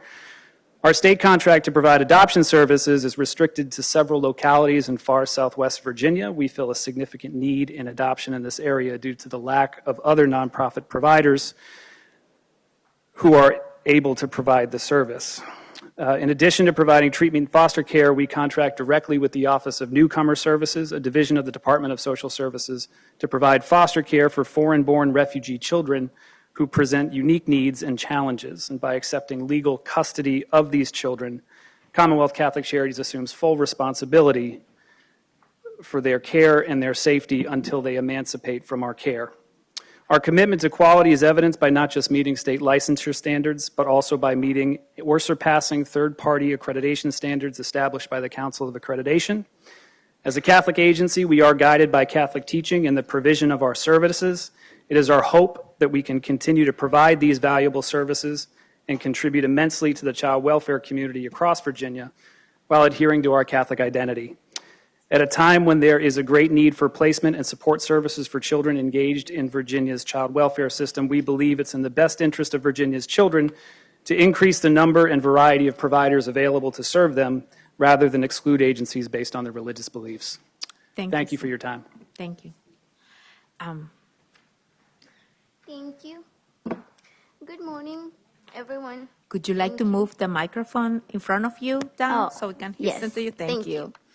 I want to say something. I'm a little bit nervous. And then I just heard someone saying that CCC discriminates kids. It's not true.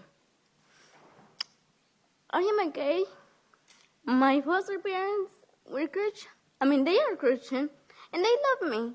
And my foster mom, I still call her my mom because she loved me more than my biological family. And it's not true that they discriminate. It's not true. I'm sorry, but it's unfair how they're fighting to put a bill to place a bill in here saying that they discriminate, they this and they this, but it's not true. They have not been in the program. They have not been living our life. So it is not true that the program discriminates kids like us. I am used to be in foster care. Now I'm in college thanks to the program. They supported me mentally, emotionally, financially. They supported me with everything. I used not to accept who I am, but with talking with my social worker, talking with my mom, I got the support that I needed. Maybe the people who want to put a different bill in here, they just go scientifically, they just go on Google, and Google shows a different data or based on this, they just go on basis. No, they have not heard anybody who was in the program. I have many friends who used to be in the program as well. I can mention them. Carlos Chicas. What is the other name of my friend? William. Those are my two best friends that used to be in the program, and we are gay. And then we never receive what they were saying, discrimination. Never. That is not true. Thank you. That is not true. I'm sorry. Thank you. You're fine. Thank you. Next.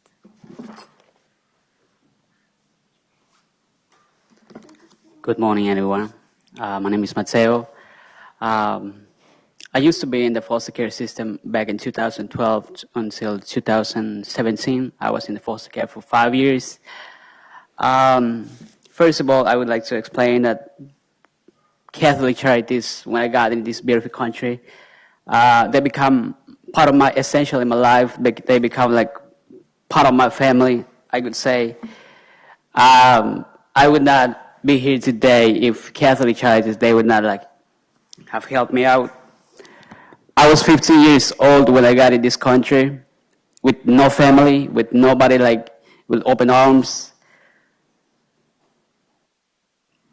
But Catholic charities, they provide me a food, a place to stay, and a family where I can stay.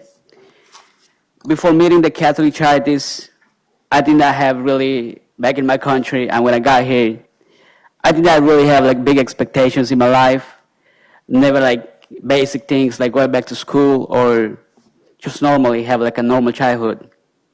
Catholic Charities, they provide me like mentally, emotionally, spiritually, and physically. Catholic Charities has changed my life and made me a better person over the years. Catholic Charities have not only helped me, but also they help hundreds of kids. Last year, I was able to travel back to visit my family and travel back to my country. And I had the opportunity to go back in one of the schools that I went, was in a middle school when I was back in my country. I was able to share the values. I was able to share all the things that I have learned from this place, from Catholic Charities, all the value, the core values that really means a lot to some of the children. I was able to talk to like in front of like 150 kids back in Mexico. So I think it does not help, not just Catholic Charities.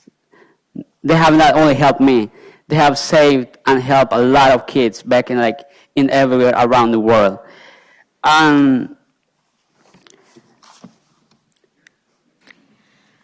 know and I believe that Catholic Charities provides and plays an important role in the modern society.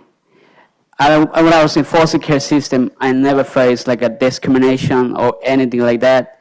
I was in the foster care system. I shared with many different cultures.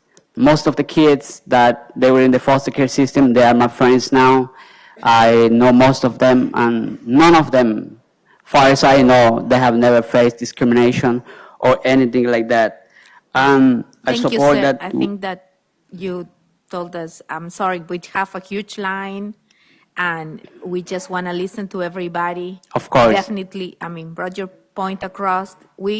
I just wanted you to know that nobody's doubting in this committee, and I speak on behalf of our committee, the impact of lives that Catholic Charities have been doing, not only in this country, but in the world. Yes. All right, so it's just that we have this piece of legislation and we had to talk about it, but I'm happy to hear that, someone like you has been welcome to this country, is living a happy life, and I thank the Catholic Charities as well. Yes. Thank Thank you, you. sir. Thank you for your Thank time. you. All right, for the future speakers, if you are talking on behalf of organizations, if you could please, we are well aware of what you guys do. What we wanted to focus on is how this bill will impact your organization, and please be specific, be factual. I would appreciate that. Sure, thank you. Madam Chair and members of the committee, good morning. Thank you for the opportunity to share.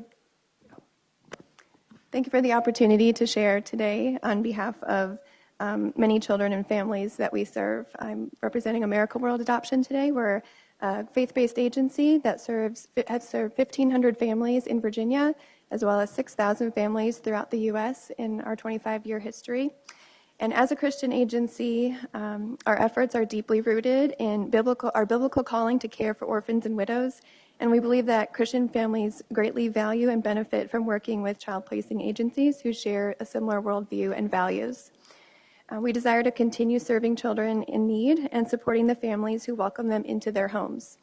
While we do provide training and support to individuals of varying faith backgrounds, it is often a family's Christian religious conscience that has led them to the adoption process and who we speak on behalf of today. These families share an equal role as taxpayers and citizens and deserve to have an opportunity for their beliefs to be supported and the agencies that they choose to work with to be represented at a state level, funding level. And we appreciate your consideration and support as we continue to serve families in our efforts on behalf of the children that they care for. Thank you. Thank you. Next. Remember, we have a lot of people waiting that have traveled from different places. I want to listen to everybody, but I just want everybody to be respectful of each other's times. Please tell me the name of your organization, how this bill is going to impact your organization more than anything. Thank you, Madam Chair. My name is Megan Lane. I am the Director of Pregnancy and Adoption Support in Northern Virginia, which is a program of Catholic Charities Diocese of Arlington. This bill will impact the work that we do with families that we serve. We've talked a lot about the foster care impact, but we've lost the conversation in regards to other adoption services that fall under our license as a licensed child placing agency. We work with many birth parents who come to us in a crisis pregnancy who want to make an adoption plan for their child. And if they are coming to a faith-based organization, oftentimes they are driven by their faith to come to us. And these parents deserve counseling, quality mental health, trauma-informed, ethical adoption counseling, which is something that we hold very true with my organization. We train others on how to do ethical adoption counseling when it comes to birth parent work. And that's a population that we've not talked about today. So I really want to bring that to the attention of the committee as well. In addition, adoptive families. My background is in foster care. I've worked in Virginia foster care, public and private, for 10 years now. There is a shortage of families who are able to take these kids. And oftentimes it is the faith communities that are the ones that rally around it. And we are asking to be a part of that because oftentimes our families are Catholic, because we are Catholic, or Christian, and they want to work with a similar valued organization. Our organization, at my program, we've served 4,400 individuals in the past 5 years. We've participated in over 100 adoptions just in our region alone, and that includes international, infant, foster care, and private adoption. And I also want to point out that we've done some special needs adoptions through local Virginia foster care adoption for kids that have significant medical needs.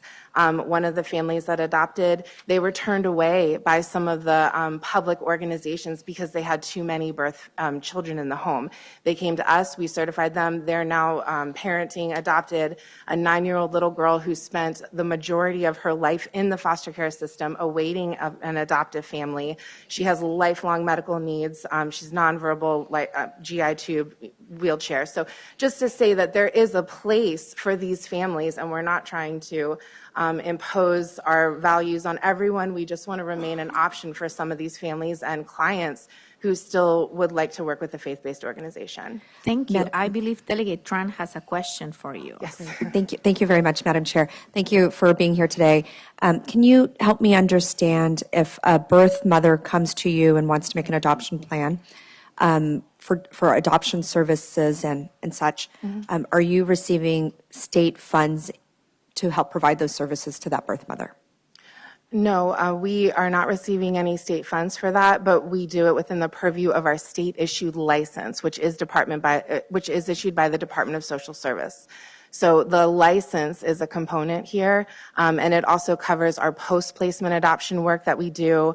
We've been doing adoption since 1947. We're a lifelong resource. If a woman does place her child, she will need access to counseling forever. Adoption is a lifelong journey, and we are always there and available we have support groups and counseling and everything for our adoptive clients. So I know, Madam Chair, just one quick follow-up. I think our counsel just stepped down, but I think it would be helpful. No. And maybe if you're not able to make the ruling now, but does this substitute bill affect agencies such as this one who have a child placing license who are working on adoption services as well? It sounds like the license is issued by the state, but there are no state funds that are going towards the adoption services and post-placement services and such. was that a question from me? Oh, okay, sorry.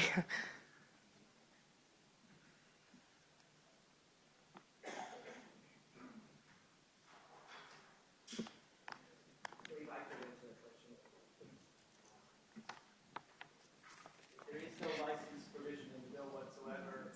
Catholic Charities have been licensed since 1947, long before this clause came in 2012. It does not affect licensing. It does affect state funds. Yeah. Thank you, ma'am. Our next speaker. Remember, name of organization. We know you all do an amazing job. Just tell us how this impacts your I'm not an organization. organization. I'm an adoptive mom. I adopted 3 boys, ages 10, 13, and 17. And I'm here basically to represent the parents who are actually on the ground loving these children. If you are a parent of biological children times the hardship by about 50 when you take a child coming from a place of neglect, abuse, and trauma. It changes the entire family structure. It affects every biological child in your family. It affects your marriage. It is a sacrifice and a commitment until the day we die. As a Christ follower, I needed a Christian agency that would stand with me, to walk with me through the intense, hard struggles of loving these children. However they were abused, they will abuse you. You need an agency that can pray with you, that can give you other families that are walking in the exact same place you are. I and my husband were compelled to adopt these 3 boys only because of my faith. Christ says true religion is caring for widows and orphans. I didn't do this to make my life easier, more pleasurable. I did it as an act of obedience. The Christian organization we partnered with is America World Adoption. I know at any given time I could call the person who started the agency and she would pray with me. She would support me. She'd say, let's go to lunch, cry. We need Christian organizations to be supported. As a parent, my energy, my love runs out. Done. I have to have a shepherd staff to walk up this hill with, and the Christian agencies and all the support they give me are that staff.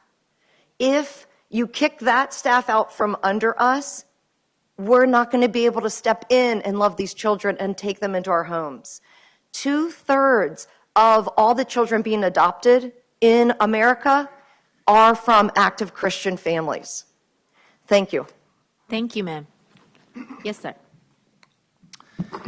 Madam Chair, Todd Gackey with the Family Foundation, just making a few points here. First, I want to start off with, throughout history, churches and faith-based organizations have led the way in taking care of orphans and children without parents. And so government has stepped in and has formed this public-private partnership. And I can't think of a more better or longer-serving public-private partnership than the Commonwealth of Virginia has had with private adoption agencies. For years, these agencies, more than half of which are faith-based, have provided services to families and children in Virginia, helping thousands of kids and have saved untold amounts of dollars. These faith-based agencies fill a need and a void that the state can't fill. They still have to meet the obligations. And under this bill, if they don't meet some type of contractual agreement, they could lose their funding. But however, I do want to point out to you that just last week, the Department of Health and Human Services announced its initiation of a rule that would ensure that faith-based agencies cannot be excluded from this funding.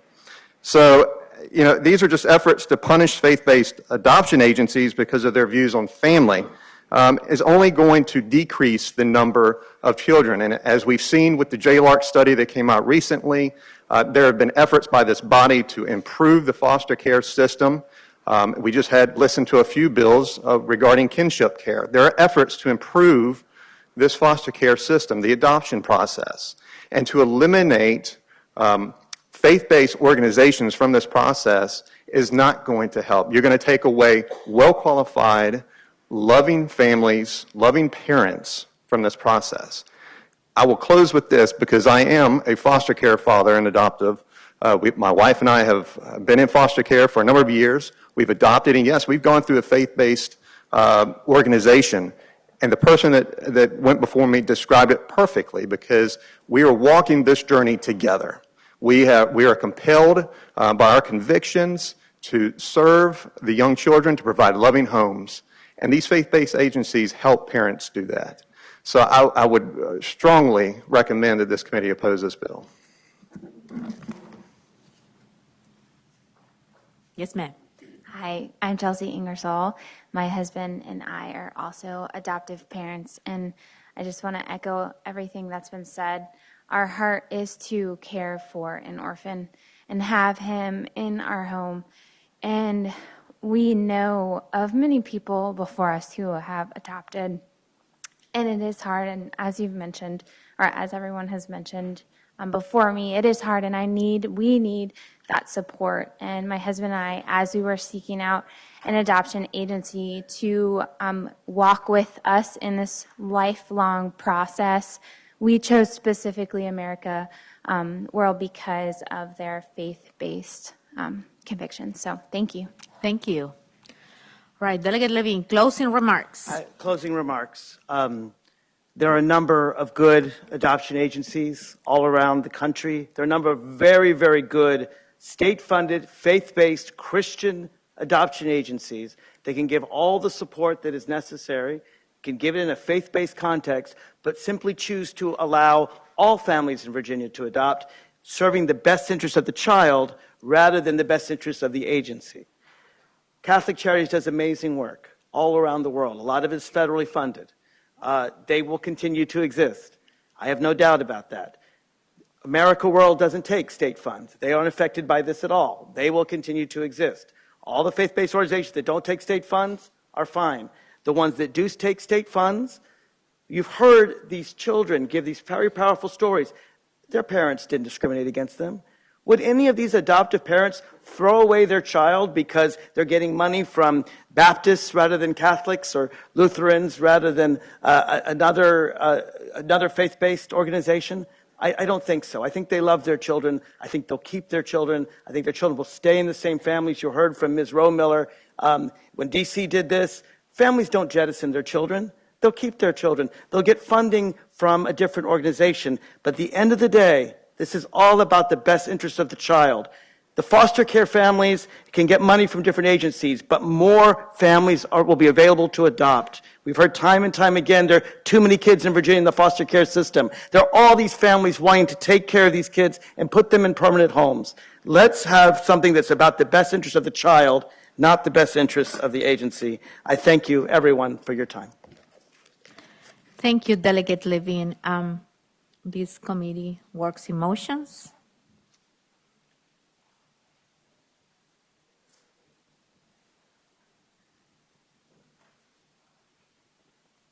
To Delegate Delaney. The bill.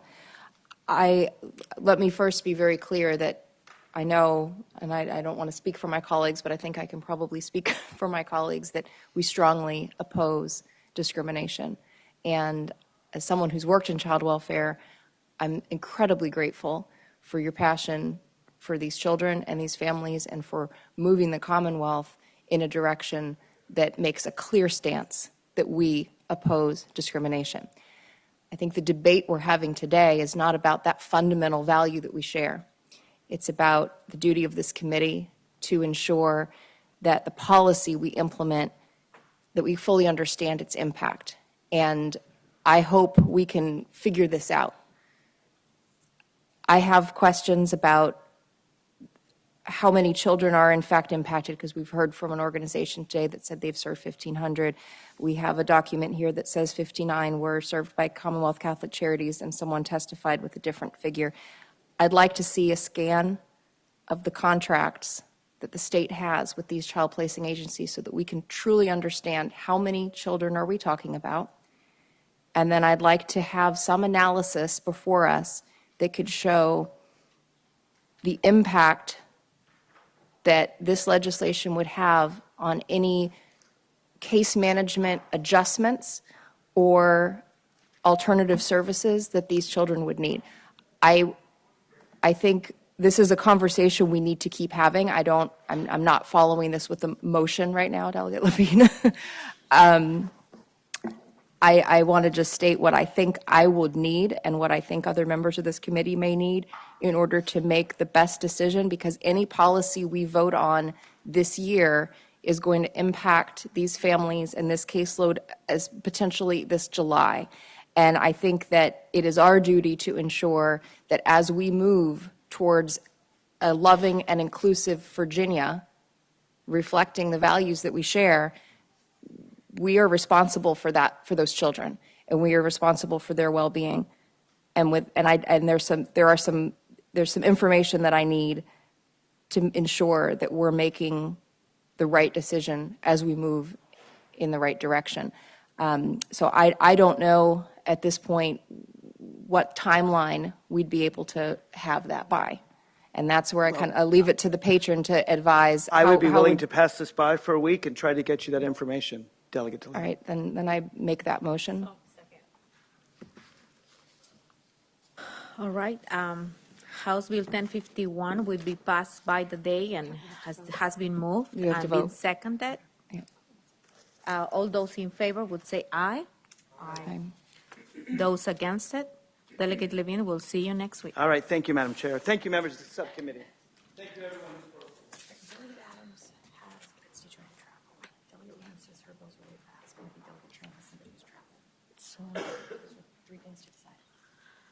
Delegate Ron. Hey, thank you, Madam Chair. Thank you to the members of the subcommittee. This bill is really short, so hopefully I can get you all in and out so we can all go to caucus. So this is for HB 1410. This regards the restaurant meals program. So HB 1410 would direct the Department of Social Services to facilitate participation in the federal restaurant meals program of the Supplemental Nutrition Assistance Program, or SNAP. The bill will allow our elderly, disabled, and homeless Virginians, and I want to repeat that. This bill is limited in scope to the elderly, disabled, and homeless Virginians to use a portion of their SNAP benefits at participating restaurants. No restaurants or businesses would be forced to participate in the restaurant meals program. Their participation will be based on entirely opt-in basis. In other states with the same or similar programs, and this is a range from Arizona to Rhode Island, so take your ideological spectrum and you can find someone who's going to represent it. Businesses and restaurants were eager to opt in, open their doors to new customers, and to have access to a dedicated source of revenue. And so with that, Madam Chair and members of the committee, I would just kind of close here by just saying that people need access to warm meals so that they have a healthy, balanced diet and increased food security. And one of the issues we're dealing with is something as simple as someone going to a Wawa or to going to a Sheetz and being able to get a hot sandwich instead of just a cold sandwich from the fridge. So, Madam Chair, with that, I'd be happy to answer questions. Thank you, Delegate Ryan. Do we have any questions for the patron, members of the committee? Being none, is there anyone in the audience who would like to speak in favor of this bill? Good morning again, Madam Chair and members of the committee. My name is Dylan Wagasback, and I'm the Public Policy and External Affairs Director at True Colors United. As I said earlier, a national nonprofit founded by Cyndi Lauper to end homelessness among LGBTQ youth and youth of color. I'm excited to be here today to support House Bill 1410. True Colors United is working across the country to assist states in reforming social safety net programs to help them work better for vulnerable populations, including youth and young adults experiencing homelessness. Federal law provides these supports and services to youth experiencing homelessness, but the ability of these young people to access such benefits depends a lot on how states implement the programs. Youth and young adults experiencing homelessness are only explicitly allowed to use SNAP to buy hot restaurant or prepared meals in 9 states in the District of Columbia at this time. As the delegate mentioned, those are states that vary from Arizona to Oregon to Utah to West Virginia. There's no additional cost for the Commonwealth to join the program, and restaurants are not required to join. A restaurant would have to apply and be low cost and be approved. And they would typically complete an MOU with the state. Young adults who are homeless can find it difficult to use their EBT cards to purchase food because they often lack the basic necessities for food preparation, like cooking utensils, clean water, or a place to heat, cool, or store food. Like so many people who live below the federal poverty line, people without homes often live in areas that don't have grocery stores, or if there are grocery stores, they don't have a place to leave their belongings while they shop. I can sort of read the room, and I know that folks are anxious to get out of here, so I'll close there and just offer to answer any questions if there are any. Thank you. Thank you. Next speaker.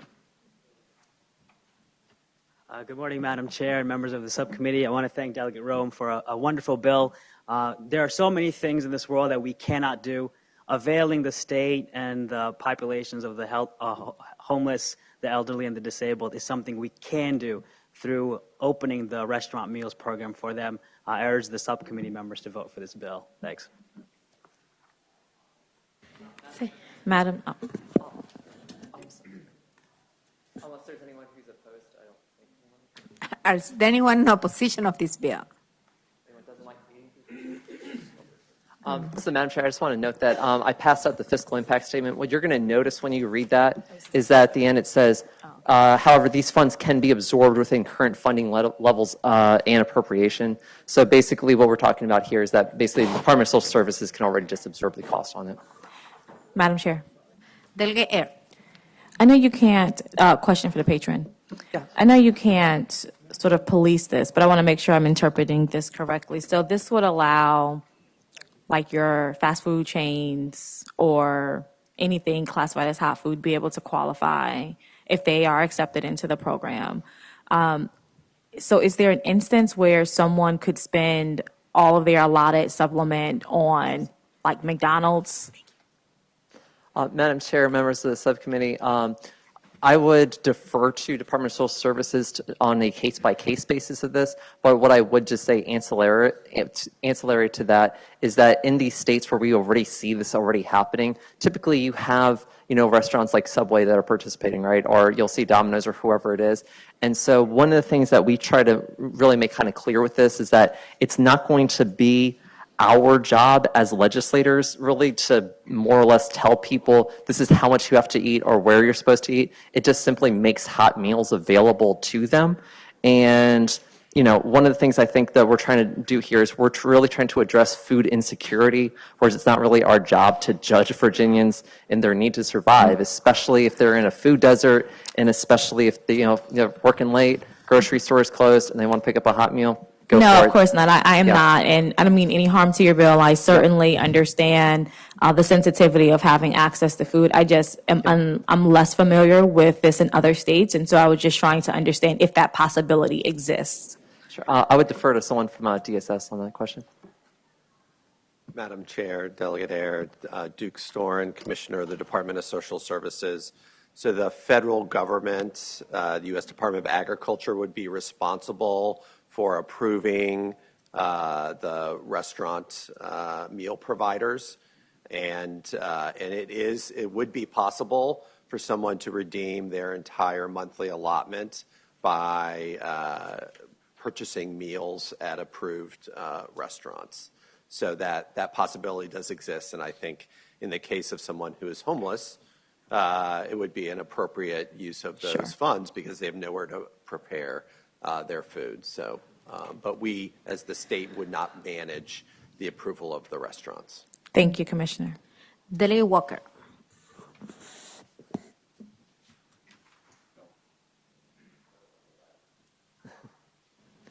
Are there any more questions for the patron? Second. All right. Delegate. Madam Chair, speaking to the motion, given the fact that DSS is able to absorb the cost according to the FISC, is it appropriate for us to refer to appropriations in that case, or can the bill just simply move forward? So what happened, Delegate Roem, is that we got a letter from appropriations, and we're going to have to refer it there. But, I would tell you that it's a great cause. I actually have a couple of individuals that visited my offices yesterday, and they were homeless individuals, and they told me how much their lives would be improved with your bill. So I want to thank you for bringing that forward. Thank you, Madam Chair. So House Bill 1440 has been reported and referred to appropriations. Clerk, open the rolls.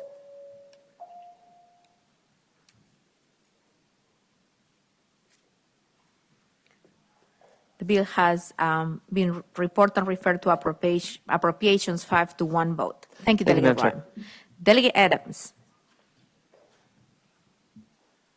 Thank you, Madam Chairman. And if it please the chairman and the committee, I have a suggestion perhaps with regard to this bill, House Bill 225. I know that you've had a busy docket today and some bills had to been passed by, and I am likewise amenable to the bill passing by, but as I told your counsel, I do have a constituent who has traveled and would like to speak. He's sort of the genesis of the bill, and if you would indulge me that privilege, I would appreciate it if he could speak just briefly and maybe just to plant the seed in your mind about this legislation, because to him it is very important. And I have several other people who wish to speak, but they are representatives of law enforcement who are here routinely, and I'm sure they wouldn't mind coming back another day because everyone's got to be somewhere, and I don't think justice can be done to the legislation in this tiny period of time. But if you could indulge him just a few minutes, I think it would be a good testimony to hear, just to store away for consideration another time.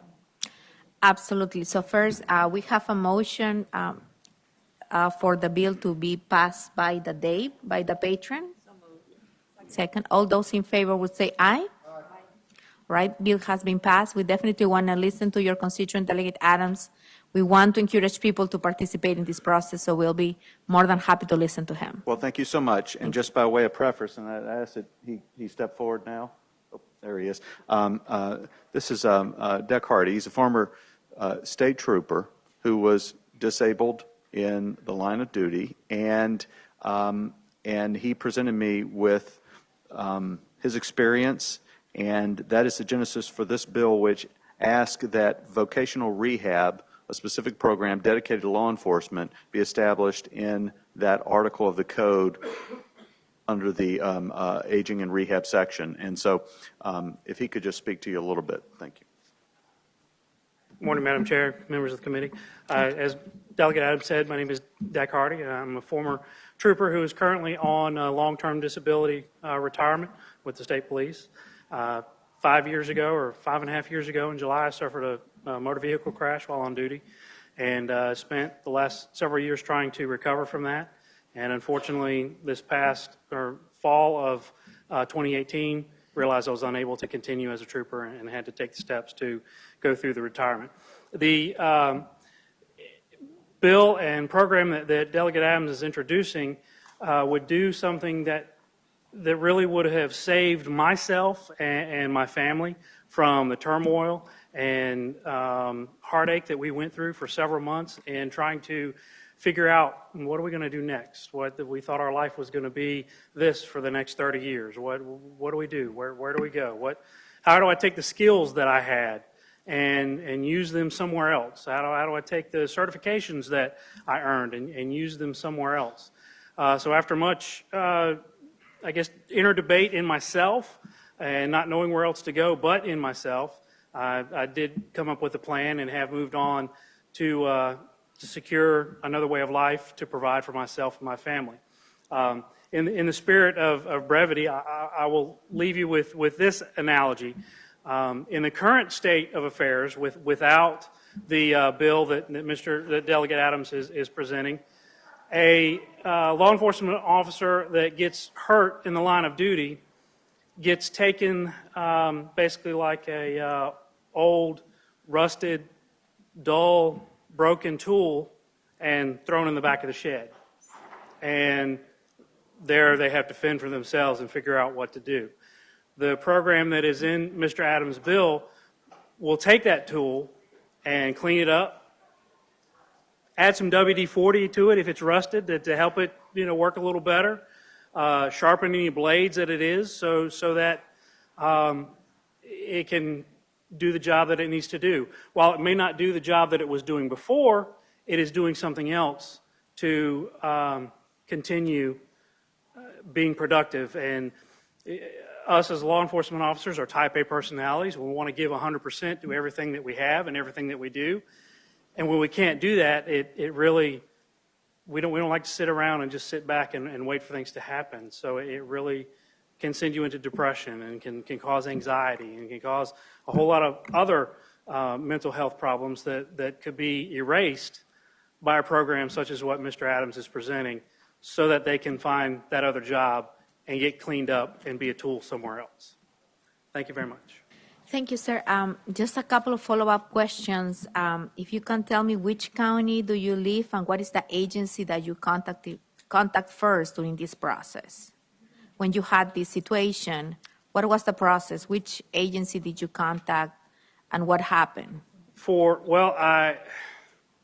I'm trying to see if I understand your question.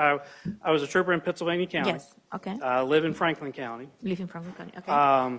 And there was the only person or agency or anyone I reached out to was Delegate Adams and a couple of the delegates in my district. I think she needs at the time of your injury. I'm sorry.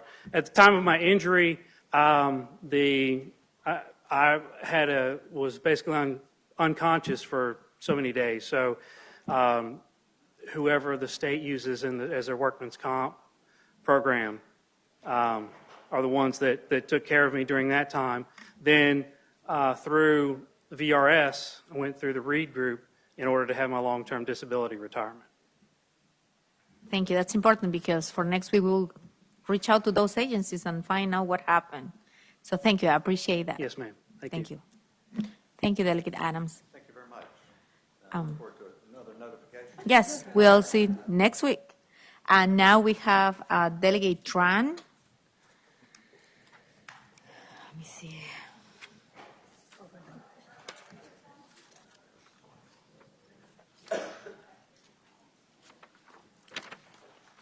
Thank you, Madam Chair. I know last is certainly not least, but we are out of time as well. And so what I'd like to do is similar to Delegate Adams. I do have speakers who've traveled quite far to come and share their experiences with you in support of HB 1209, which would establish the Office of New Americans. And if they could speak and share their perspectives. I've also handed out letters of support from organizations here in Virginia and across the country that are working with other offices of New Americans to members of the subcommittee, so you have those in hand. But after we hear from my speakers, what I'd like to do is then pass by until next week and present the bill then to you all. Sure. So what we do is we first do the motion to pass by. So move. So it's been moved and seconded. All those in favor to pass by House Bill 1209 for next week would say aye. Aye. Those against it? Being none, please bring forward the people that have traveled here. And thank you for being patient. It's been a long morning. I appreciate it. It was very interesting to learn about the process. Thank you. Thank you, Madam Chair, as well as Delegate Tran. I'm here in support of HB 1209. I'm Susanna Lepley from Refugee Resettlement. I'm the Virginia Director, and I definitely am supporting this bill. Refugees, I'm skipping down my list of things to say.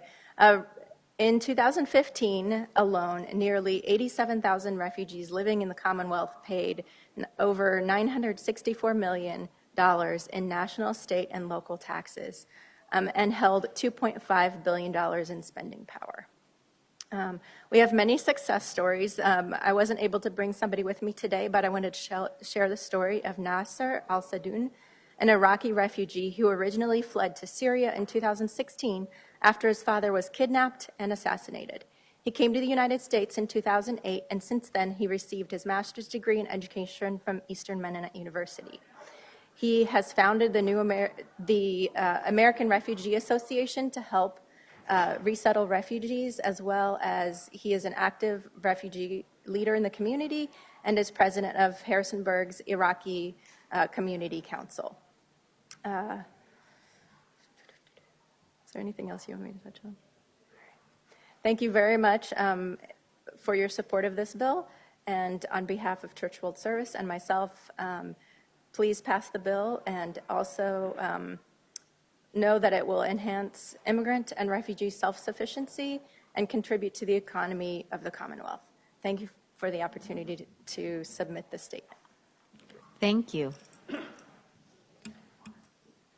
Good morning, Madam Chair, members of the committee. My name is Justin Gandy. I am the site manager of the International Rescue Committee in Richmond. The IRC is a nonprofit that works with newly arrived refugees in the broader immigrant community in our state, with a second office in Charlottesville as well.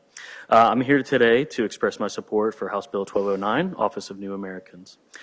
Every day, I see firsthand the many contributions immigrants make to our community, from the businesses they open, to the vacant jobs they fill in various industries such as hospitality, warehousing, healthcare, into the homes that they eventually purchase and planting firm roots as Virginians.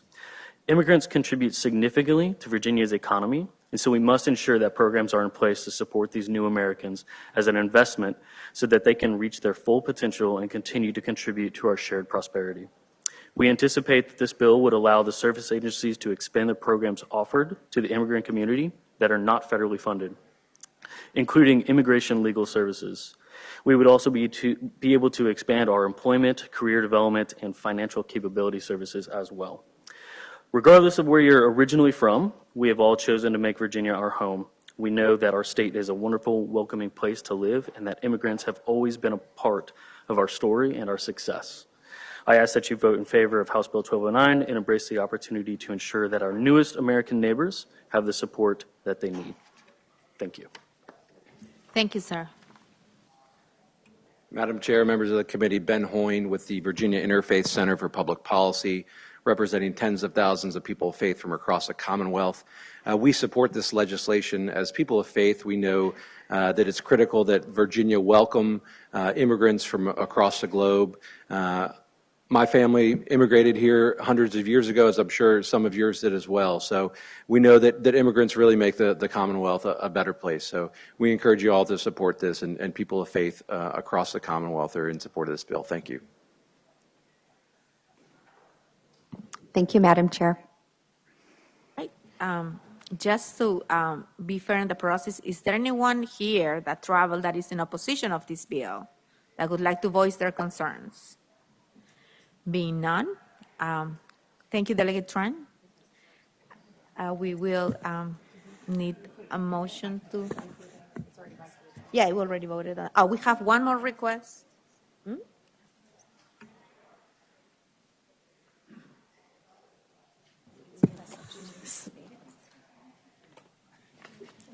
Madam Chair, I have a substitute motion for this bill. Sure, Delegate Aird. First, I believe it has a substitute.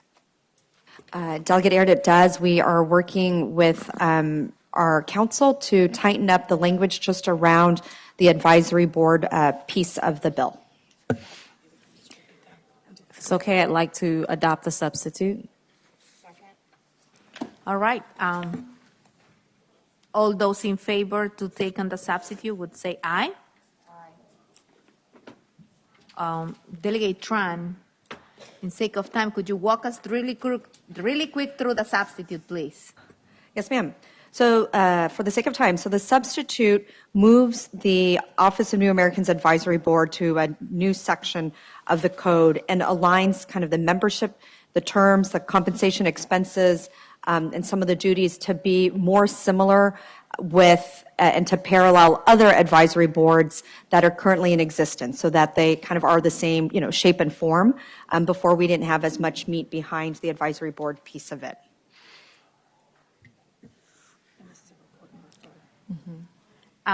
So this bill, since will be a new office, it will have to be referred to appropriations. It does. We do have a FIS, Madam Chair. All right. So we are 2 weeks away from crossover. This committee works in motions. Madam Chair, I move to report and refer House Bill 1209 to appropriations. All right. This bill has been properly moved and seconded to be reported and referred to appropriations with a substitute motion. Clerk, open the rolls.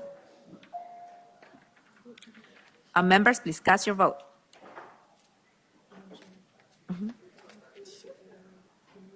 Sure. This bill has been reported and referred to appropriations 6-0. Delegate Delaney. Thank you, Madam Chair. I have HB 809, which I think will be really brief. Let's get us out of here. I hope everyone appreciates what we're doing here. There is a substitute being distributed. So moved. If Council, would you care to report the substitute when you were rushing along here? The substitute makes a set of changes in 3 separate places. The first change is on line, I drew to the substitute. One moment. You want my copy? I gotta get the bill itself.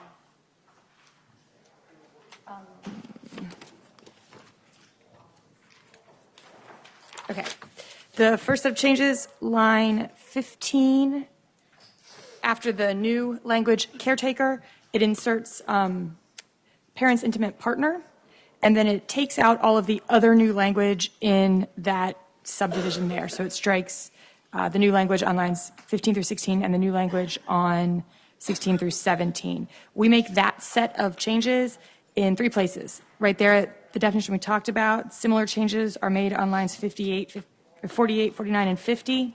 And then also towards the end of the bill on lines 52 through 352 through 354. So that the new definition, as you see in the substitute, says an abused or neglected child means any child less than 18 years of age whose parents, relative by blood, marriage, or adoption, caretaker, parent's intimate partner, or other person responsible for his care, etc. Madam Chair, I move the amendment in the nature of a substitute. All right, the amendment has been moved in a substitute form and properly seconded. All those in favor would say aye. Aye. Those against it?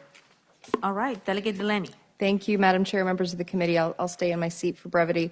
So the purpose of this bill is when the Code of Virginia was written, the way we described a caretaker and a family, I mean, it looked a lot different than reality. And what we've seen now, in 2020, and looking back in the past fiscal year, there were 8,260 reports of abuse and neglect that DSS was not able to actually investigate because of the way we define how we define family member and caretaker. And so we are updating the language to have a better scope to capture the individuals that council just listed that would be open to now having that type of investigation.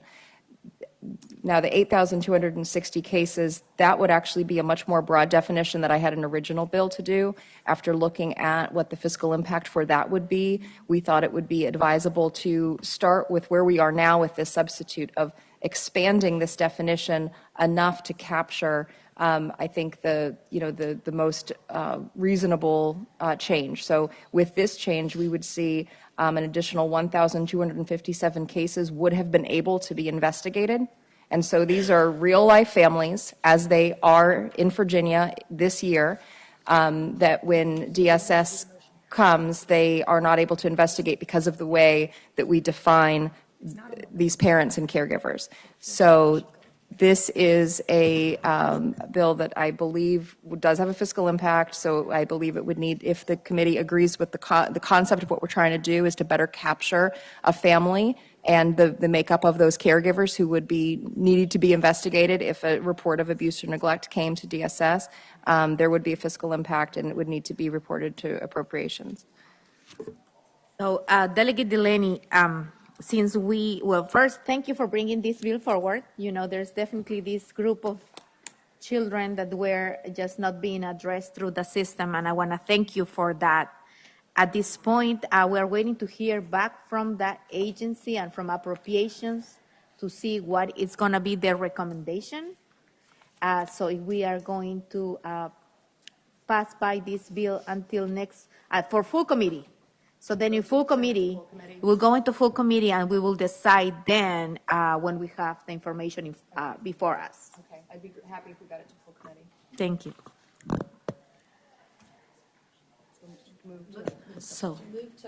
Motion to move to full committee. Okay.